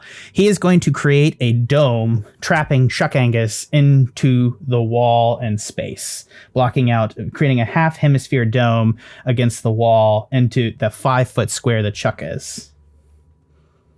Chuck is now behind the wall of force, running out of oxygen. Let's actually find out how much oxygen you have, because it's a 5-foot space of oxygen. Sorry, I guess it's actually no. It's a really spider. It's on my wine glass. No, I need that. Jesus can't help you. I had another glass over here. I don't have wine. Twitch. Grape juice. Grape juice. You yes. have nothing but wine, Jack. Yeah, I know. What? Anyways, yeah. So you're able to. He creates a shield around you, and you're sprecked into the space. That's his turn, and the other one's going to move. He's going to use the second one is going to use his action to use his Big B hand to try to grab Scree again.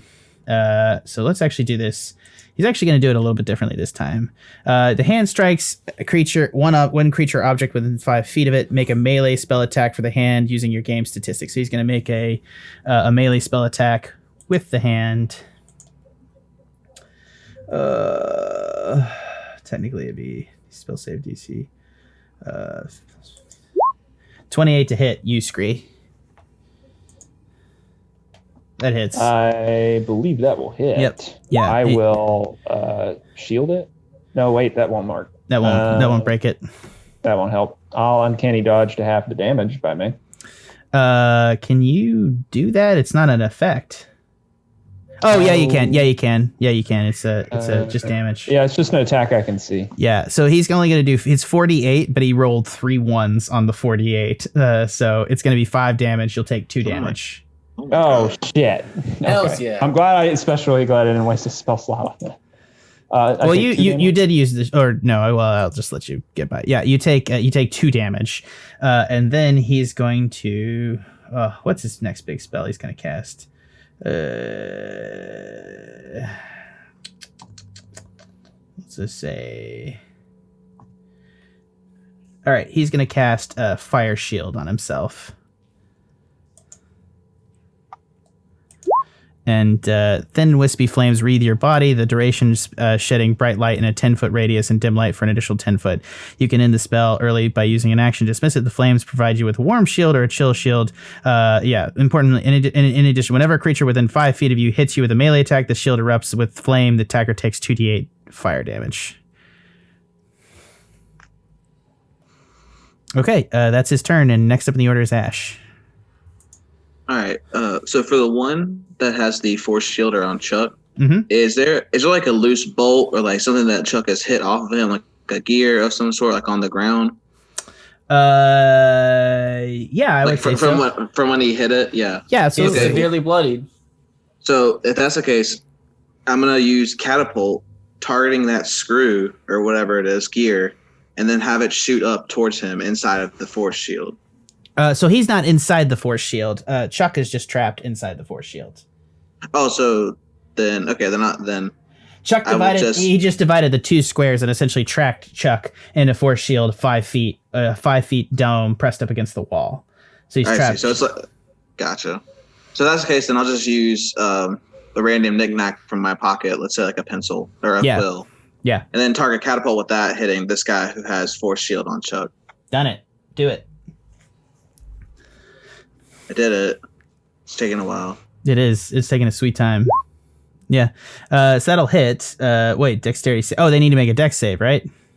Yeah. Okay, so he needs to make a DC 15 dex save, which he'll make. And does he just take no damage or does he just take half damage? How does that work? He takes no damage, right? Let's see. I failed save target.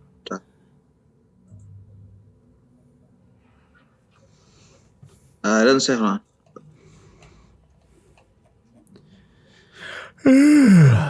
Sorry. I know it's getting late, guys. Yeah. I see you. I guess it doesn't take anything. Yeah, it doesn't take any damage. Gotcha. Okay. Anything else? Nope, that's it. Scree, it's your turn. I should check with. It hasn't been an issue so far, but these squares are like 5 feet. Yeah. Okay. Yeah. So if you get within an adjacent square to him, you'll do damage. It'll do damage to you if you attack. Yeah. I'm just making sure I have enough. Well, I have hasted movement anyway, so I run up to the one that cast the wall, Mm-hmm. and I'm going to use my first attack. Attack with the Sunblade, and okay, that went, and boom it. Booming blade as well, right? Yeah. That'll hit. It's going to do 9 plus 5, so that'll be 14. Yeah. Oh, sorry. So it's right there. No, I think you're right. It's 14 damage plus 15, so you're going to do 15 damage to him. What's the con rule again that he needs to roll, Ashe? It's half the damage taken or 10, whichever's higher. 10 is higher, so he needs to make a con saving throw of 10. For to maintain the wall of force. So if he fails, concentration. Yeah, he'll fail a concentration spell and then Chuck's back in the fight. Mm. Which he'll pass. He rolls a 10 exactly. All right, he rolled a 9 plus 1, so there you go. I am still hasted, I believe. Yep, you are. All right, so I'm doing it again. Do it. Hell yeah. 26 will hit, and that is going to be 16 damage to him. And I'll boom it. 16, 7. How much damage did you do on the last round? You did 15 on the last round, correct? I think that's what you settled on, yeah. Yeah, he's extremely bloodied. Now he needs to make one more con save, which he'll pass at 11. Son of a bitch. I tried, Chuck, and I'll retreat. Okay. I'll disengage and retreat. Sweet. So it's next up is Chuck's turn. So is my whole body or is just my head? No, your entire body is blocked behind a shield that is like a bubble around you, and the guy is directly in front of the bubble in front of you. And there's Rage no through way. the bubble. Like if I attack, I can't. It takes no damage. Nothing can physically pass through the wall. It is immune to all damage and can't be dispelled by dispel. Yeah, it's a magic. wall of force, right? Yeah. We're not talking about concrete. It's here. We're a talking fifth level. It's a fifth level spell. It's like a very powerful wall spell. Even my necrotic damage taking me away. Is Can No. we see him? Is it an invisible barrier? No, Or it's like- it's like a little wavy on the far side. You see him. The walls appears in an invisible wall of force. So it's invisible. No, it's just literally like Chuck is just like like miming up against in front of this dude. I think you're gonna lose rage too, if I'm not mistaken. I lose rage if I don't take any damage. Since my last turn. And you make, I think, if you can't attack a person. If I haven't attacked a hostile creature, doesn't specify if I have to hit or not. But Yeah, it does. Yeah, it does. You got to hit. No, not if you hit, but you got to attack the hostile creature. You can attack it is the point. You can attack the wall, but it's not a hostile creature. So like I am stuck and I can't really do anything. You cannot, no. How thick is this wall? Can I try and break the wall and like Again, get out the back door? Yeah, go ahead and try. I will try. It's fucking immune to damage. Why does those words mean things?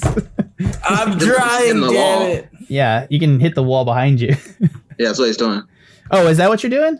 Yeah. Yeah, he's hitting the concrete wall or whatever it is. All right, yeah, let's see. What's it? That's AC is AC 20. of this, Of the level wall is is 20. Yeah, so you miss. Other one. Plus no. No, it's 19. You miss. Both miss. I mean, you beat your axe desperately into the wall behind you as you feel the oxygen beginning to deprive you slightly. Good idea. No effect, but yeah, you probably are going to suffocate in here if you don't get out of here soon. Which you think is a matter of minutes. It's a matter of minutes, so that's gonna be like 20 rounds. So don't be too concerned. But that's how oxygen works, right? Anyways, that's Chuck's turn. Next up in the order is the automaton A, which is going to turn, and it's going to. I think it's going to attempt to lightning bolt Ashe. Which it's going to make you need to make a DC 15 dex save. Or hold on. Yeah, DC. No, it's a spell save is DC 21. You need to make a DC 21 dex save. Their spell saves are 21? Yeah, and it's plus 15 to hit. They're 18th level spellcasters. It's going to miss, and he's going to hit you for 38 points of damage.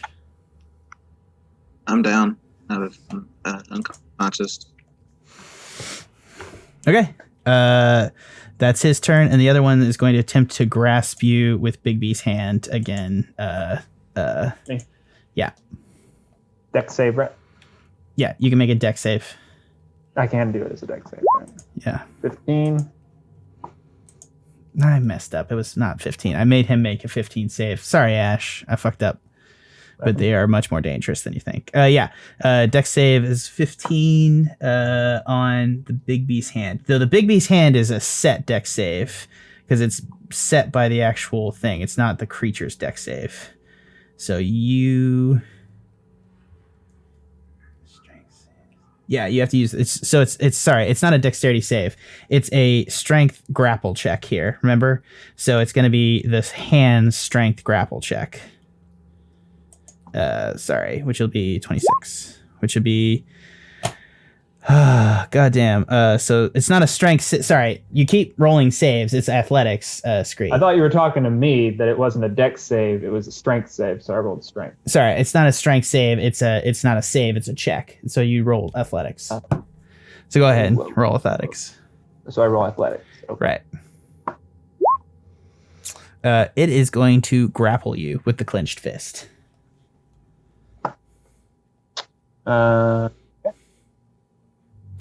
with a grasping hand. The hand is going to grapple a huge or small creature. While the hand is grappled, the target, you can use a bonus action to crush it. So on the next turn, it's going to begin to crush you.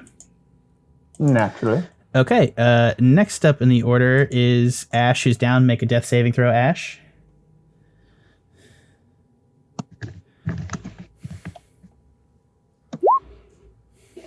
Fail. Ashe is one step closer to death. Next up is Scree. Now you can use your action here to try to slip the... did haste stop when you went down? Yes. Yeah, it did. So you I actually think- can't move. Yeah, you can't move actually, so... I don't... Oh, hold on. I think you can still Yeah. fight the grapple effect, right? Let's find out. Let me check left card. Is that a condition? I thought it was. It can't move or take actions until its next turn. All right, you're screwed, Scree. Sorry. Yep. Figured. Okay, next up is Chuck. I guess I'm gonna hit the wall again because I can't do anything else. Okay, roll attacks. 27. You break through the wall behind you, and you find there's a kind of like a sewer system right behind us, and you're able to walk outside the factory as you break through the solid wall. Take a deep breath of that shitty air. All right, so at least I'm not gonna die of oxygen. Freedom. At least you'll survive this. That's one attack. Now, can I sidestep and try and Yeah, go ahead. Just bust through another wall. Hell yeah. Let's go. I'm gonna attack this wall right here. You have inspiration still, too. I do have inspiration still. AC is 20. You miss. You can roll again with inspiration if you like. I will do exactly that. Goddamn. Okay, Chuck Damn is it. still not in the fight. All right. Next up in the order is the two automatons. They're going to turn, and the other one is going to. It's going to drop the field here as it sees Chuck has broken through the wall, and it's going to use one more 5th level slot to cast Bigby's Hand as well, creating a Bigby Hand in that space right there. And the other one is going to use his Bigby Hand's action, and he's going to attempt to crush Scree with his action. So he's going to do 10 points of damage to you, Scree. Oh, okay. I don't guess I can uncanny dodge that. No, that is not how that works. It just goes straight. But it's an uncanny dodge.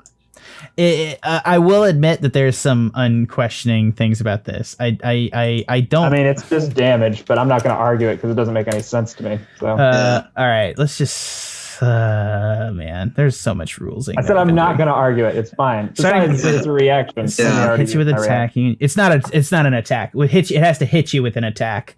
You can use your it's not an reaction. attack? Yeah, it's not an attack that's happening. It's like a free thing. You're grappled, so it's different. I think. Oh, okay. All right. So and then he's going to he's going to attempt to. Who's he going to cast? He's going to attempt to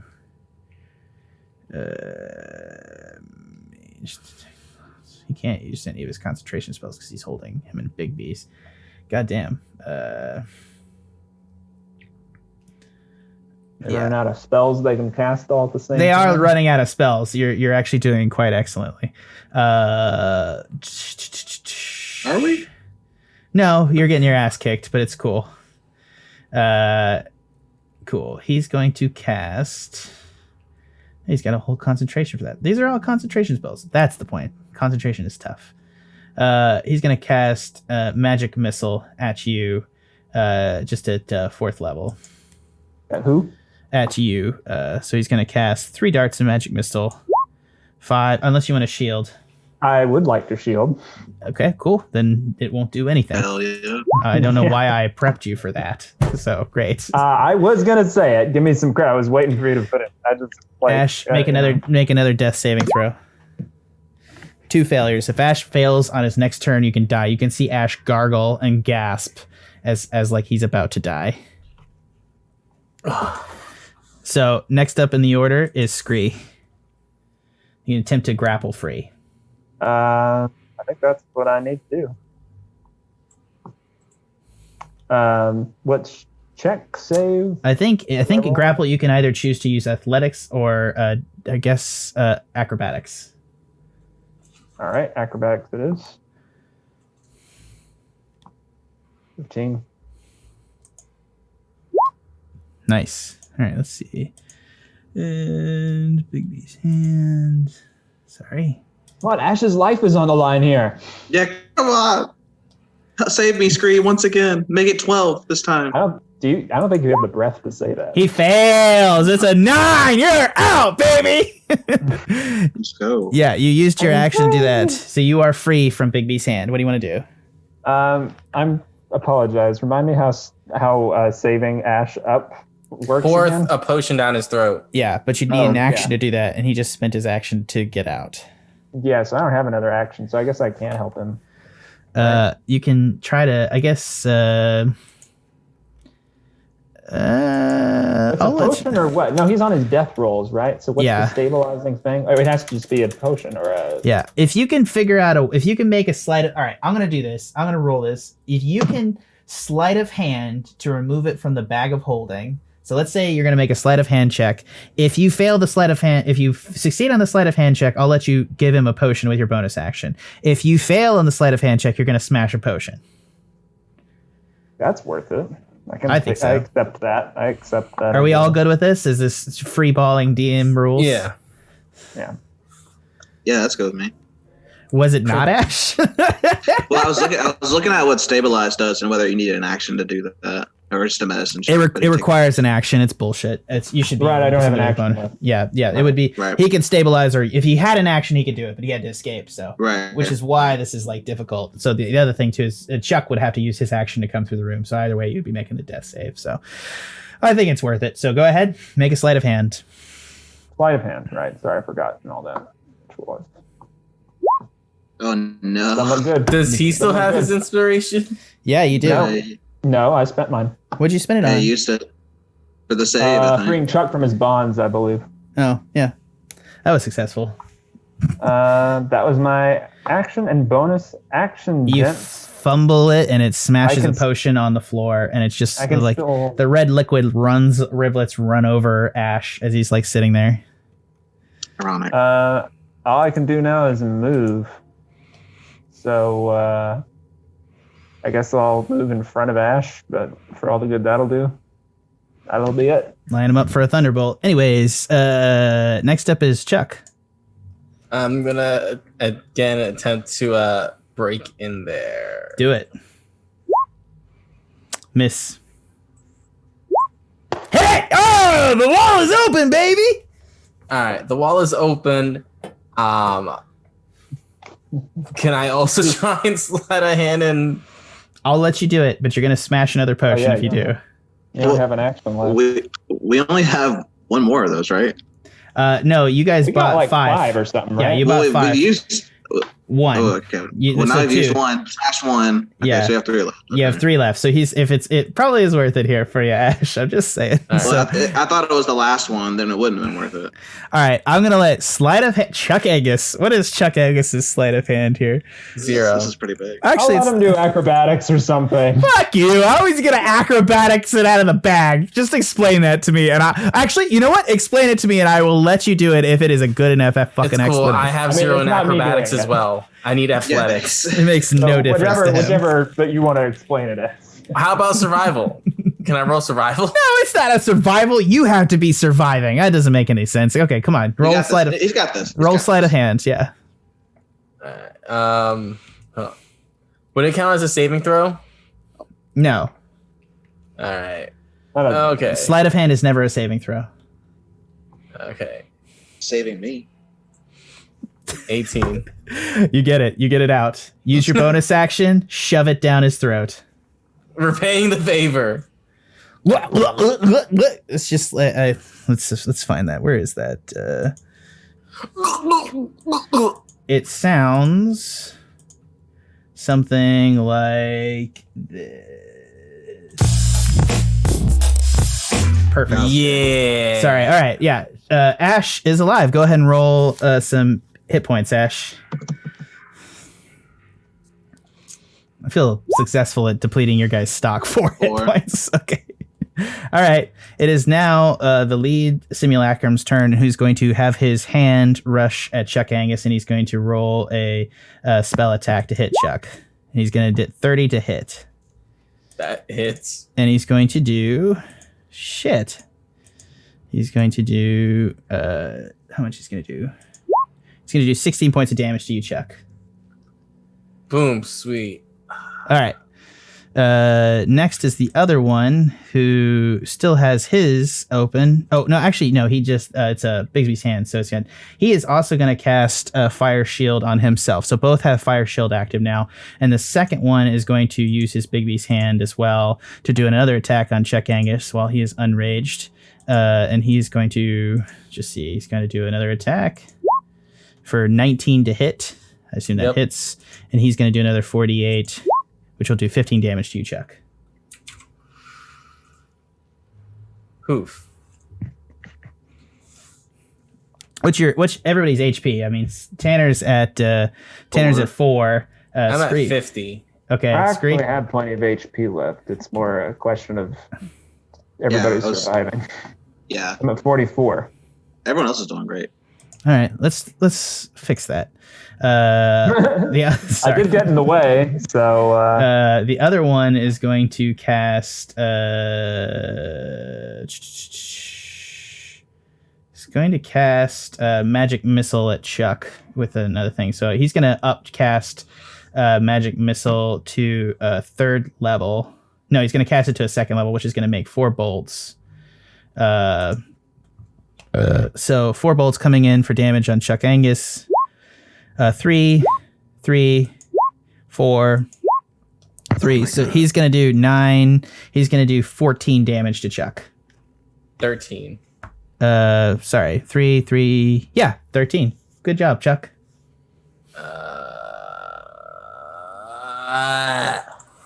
You're not down yet. Ashe, it's your turn. All right, 15 feet to get up, stand up, and then Yeah. 5, 10, 15 back here. Yeah. And then I'm a twin of firebolt and hitting both those guys. Do it. Try to. Right, boom, and boom. I've missed these firebolts. 25 hits both of them. Or no, well, 25 hits the one, then you got to... I guess you roll 2 attacks, right? Yeah. So, oh, boy. Yeah, I'll just let you do damage on both. 25 is fine. I'll give it to you. How do you want to do this on the first one?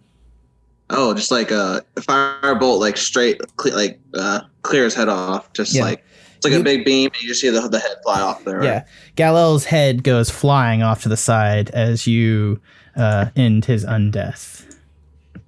Or I guess he was never technically dead. He was just in a different form. He was re-dead. Yeah. The other guy is still not bloodied, but this one is down. I'm gonna use a 1st level spell slot to get some back some sorcery points. Done. Okay. Next up is Scree. I cast Mirror Image. Cool. Bonus action, anything? I don't think you can do anything. Are you? Not really, no. Yeah. Okay. Chuck. I guess I'm gonna go into a rage, and I'm gonna run over to it and smackety smack it with a great axe. Yeah, go ahead. 18. 18 is going to hit, but you're going to take fire damage. As you hit it, the attacker takes 2d8 fire damage. You're going to take 9 fire damage. All right. And and he's going to do 18, which will do 17 points or 19 points of slashing damage to him, correct? Yes, and then I'm gonna. He's going to Divine shield. Fury. He's going to shield it so it doesn't hit. Wait. Isn't there AC 12? Yeah, 12, 16, 17. Good call. Well done. Yeah, no, he will actually reaction cast shield, but it will still hit. But it's going to be 17 now to hit. So you'll still get so you'll still get 18, 19. So you get 24 points of damage on him. Chuck. That's the He first is now one. bloodied. So Now that fire thing, was it because I was right up on him? You attacked him. Every time you attack him, you'll take fire damage. He's got a fire shield going. Gotcha. Oh, but he also did have Bigby's hand. No, fire shield is not that. So it's Bigby's hand was active on his concentration. So he needs to make. It was actually more than that. So he needs to pass. You did 24 points of damage. So he needs to pass a DC 12 con save, which he fails, and Bigby's hand is no longer active. Cool. So, I'm gonna attack it again. Do it. 12 will not hit, and you will take fire shield damage of 2d8 with a 9 damage to you. So Okay.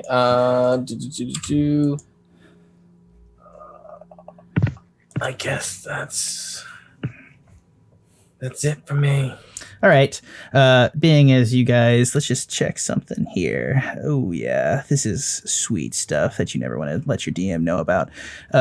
Being as you guys are all nicely lined up like that, he's going to cast lightning bolt in a row, which is up to 100 feet, which will hit all three of you.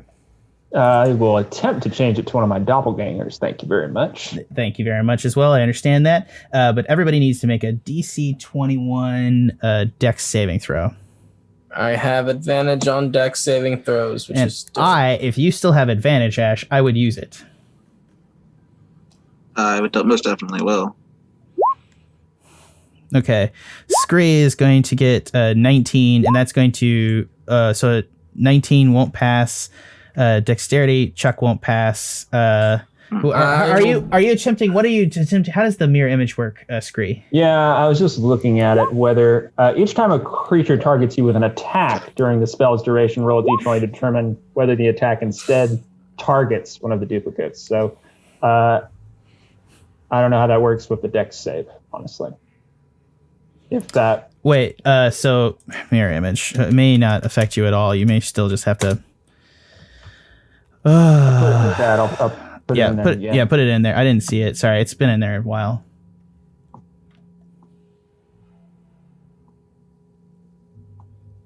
Just scroll down. Sorry, I realize this is a long ass session. There we go. All right, yeah. So 3 illusionary duplicates of yourself until the spell ends. The duplicates move with you. Action you can use your action to dismiss the illusory. Each creature targets you with an attack during the spell's duration. Roll a d20 to determine whether or not.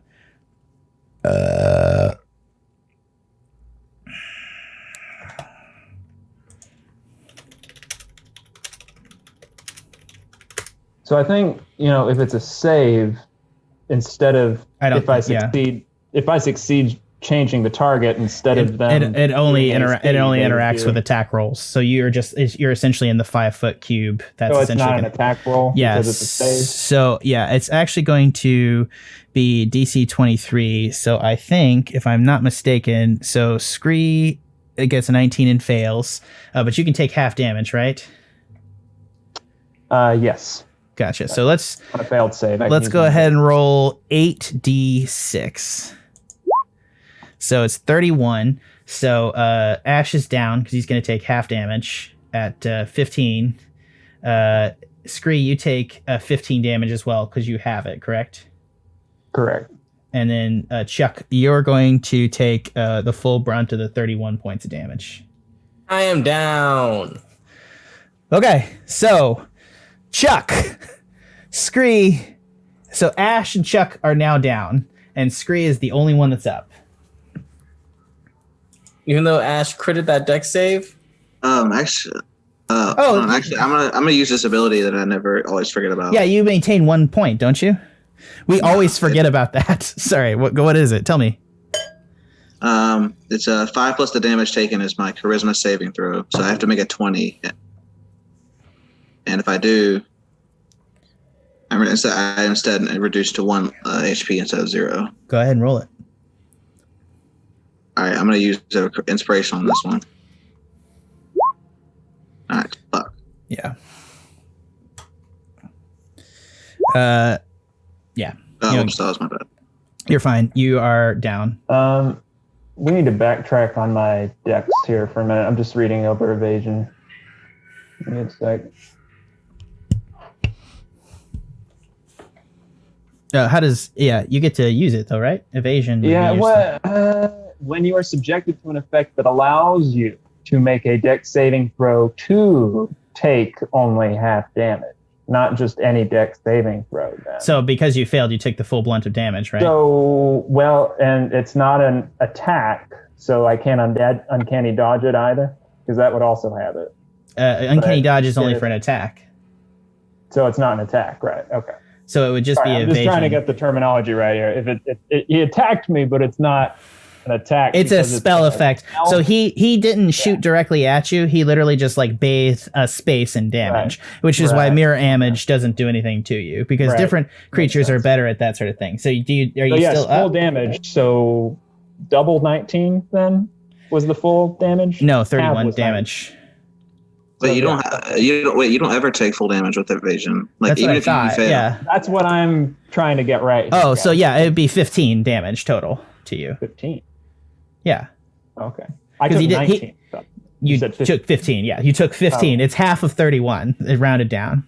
I got you. So you rounded down, and so I do get evasion because that's what I wanted to double check. Yeah. All right. Let's just say that the difference on that maybe be the difference between this and a TPK. So that's his turn. That's his turn. You only took half. Next up is Ashe. Oh, that's make a save. Nice. 18. Ashe passes. Scree, it's your turn. Oh, Russian charge and attack with the Sunblade Do it. and boom it That hits. and boom it. Okay, so that's 7 plus 5, so that's 12 plus 6. That's going to be 18 points of damage. You had 17 left. Let's go. I run the fuck away. What are you running away? What do you mean? I'm a rogue. Oh, it had 17 left. Yeah, you just killed it, motherfucker! What are you doing? Sorry, you just didn't expect it at all, did you? Oh my god! I love it. Electricity reads along the circuits and jettisons the remaining parts that were injected into the automaton, exploding outward, and it falls into a smoking heap. I killed it, right? Fatality. Yeah. Awesome. What was that? Fatality. Yeah. All right, gents, it is extremely late, but I am going to prep you for this. Both the automatons, you have brought Amon Devil Spawn and a Gallo Bear Killer to a final peaceful rest, helped briefly, if specifically, by Bag of Nails. But as you guys are sitting there in this the corner, Scree, you're going to see a symbol begin to appear on the floor across from you as you're running to help your friends or try to stabilize them. You're going to see a symbol begin to appear, and you recognize it as the beginnings of a teleportation spell, or a specific spell you know as Dimension Door. And we'll see what happens next week. Or I could just tell you that Glim Garrick's coming back from another dimension, so you know. Oh boy. You guys want to book it, or what are you gonna do? Book Fuck yeah, we're booking it. So, yeah. Yeah, it's super late, man. I'm gonna book it. Okay, well, for everyone here at the Pen and Paper Pod, this has been Trevor Flynn playing Scree, the Kenku Rogue, Edwin Reyes playing Chuck Angus, the Minotaur Barbarian, and Tanner playing Ashe Fallbright, the half-elf sorcerer who's really freaked out and almost died like 3 times this episode because the sorcerers don't have as much HP as This the rest of the meat party. has been minced. Yeah, it's been a couple of good combat kind of days. tender over there. Yeah, it's rolling with you guys. For everyone here at the Pen and Paper Pod, thanks for listening. Head on over to the Tuscan Shed Media Network. It's TuscanShed.com, where you can check out all our podcasts, including the Movie Gang podcast, Animania. Check out all of those. And while you're there, you can find a myriad number of ways to help support our Twitch channel and our growing podcast. Check those out. Love them. Check them out. Tell your friends. Bring them over. We're going to be giving some giveaways in the chat and doing some other things via the holiday season as we keep coming up here. I'm excited for cold fucking weathers because I can be in my room, turn off the air conditioner, and it's not fucking 70, 100,000 degrees in here. So yeah, we're going to play some more D&D and probably not have a session as long as this one because it's too much, but it was so much fun to torture Ashe and rip off Chuck's horn because I just really enjoyed that. Ashe got out of this. Ashe is not the one that got mutilated too. It's crazy. Sorry, Ashe. Yeah. I really had. Why are you sorry? Well, I really planned to have him rip your body out and make you into a robot this episode. So you know what? I thought we were going to go full Mortal Kombat on it. And we're the evil ones. Just, I'm watching y'all have so much fun. I just want to do it. You know what I mean? You're making your DM more evil. As you guys, it's like karma, right? You put all this evil out in the universe, and God just needs to give you more evil back. That's what's happening. So. It's fair. I literally referred to myself as God in the first context. I feel terrible about that. Anyways, for the Pen and Paper Pod, this has been Trevor, Ed, Tanner, and I've been your host, Jack, and your Dungeon Master. Thanks for listening. And one last time, from everyone here at the Pen and Paper Pod, and by extension, the Tuscan Shed Media Network, thank you for listening. Again, that's super goddamn redundant. What's your battery percentage at, Trevor? Oh, yeah.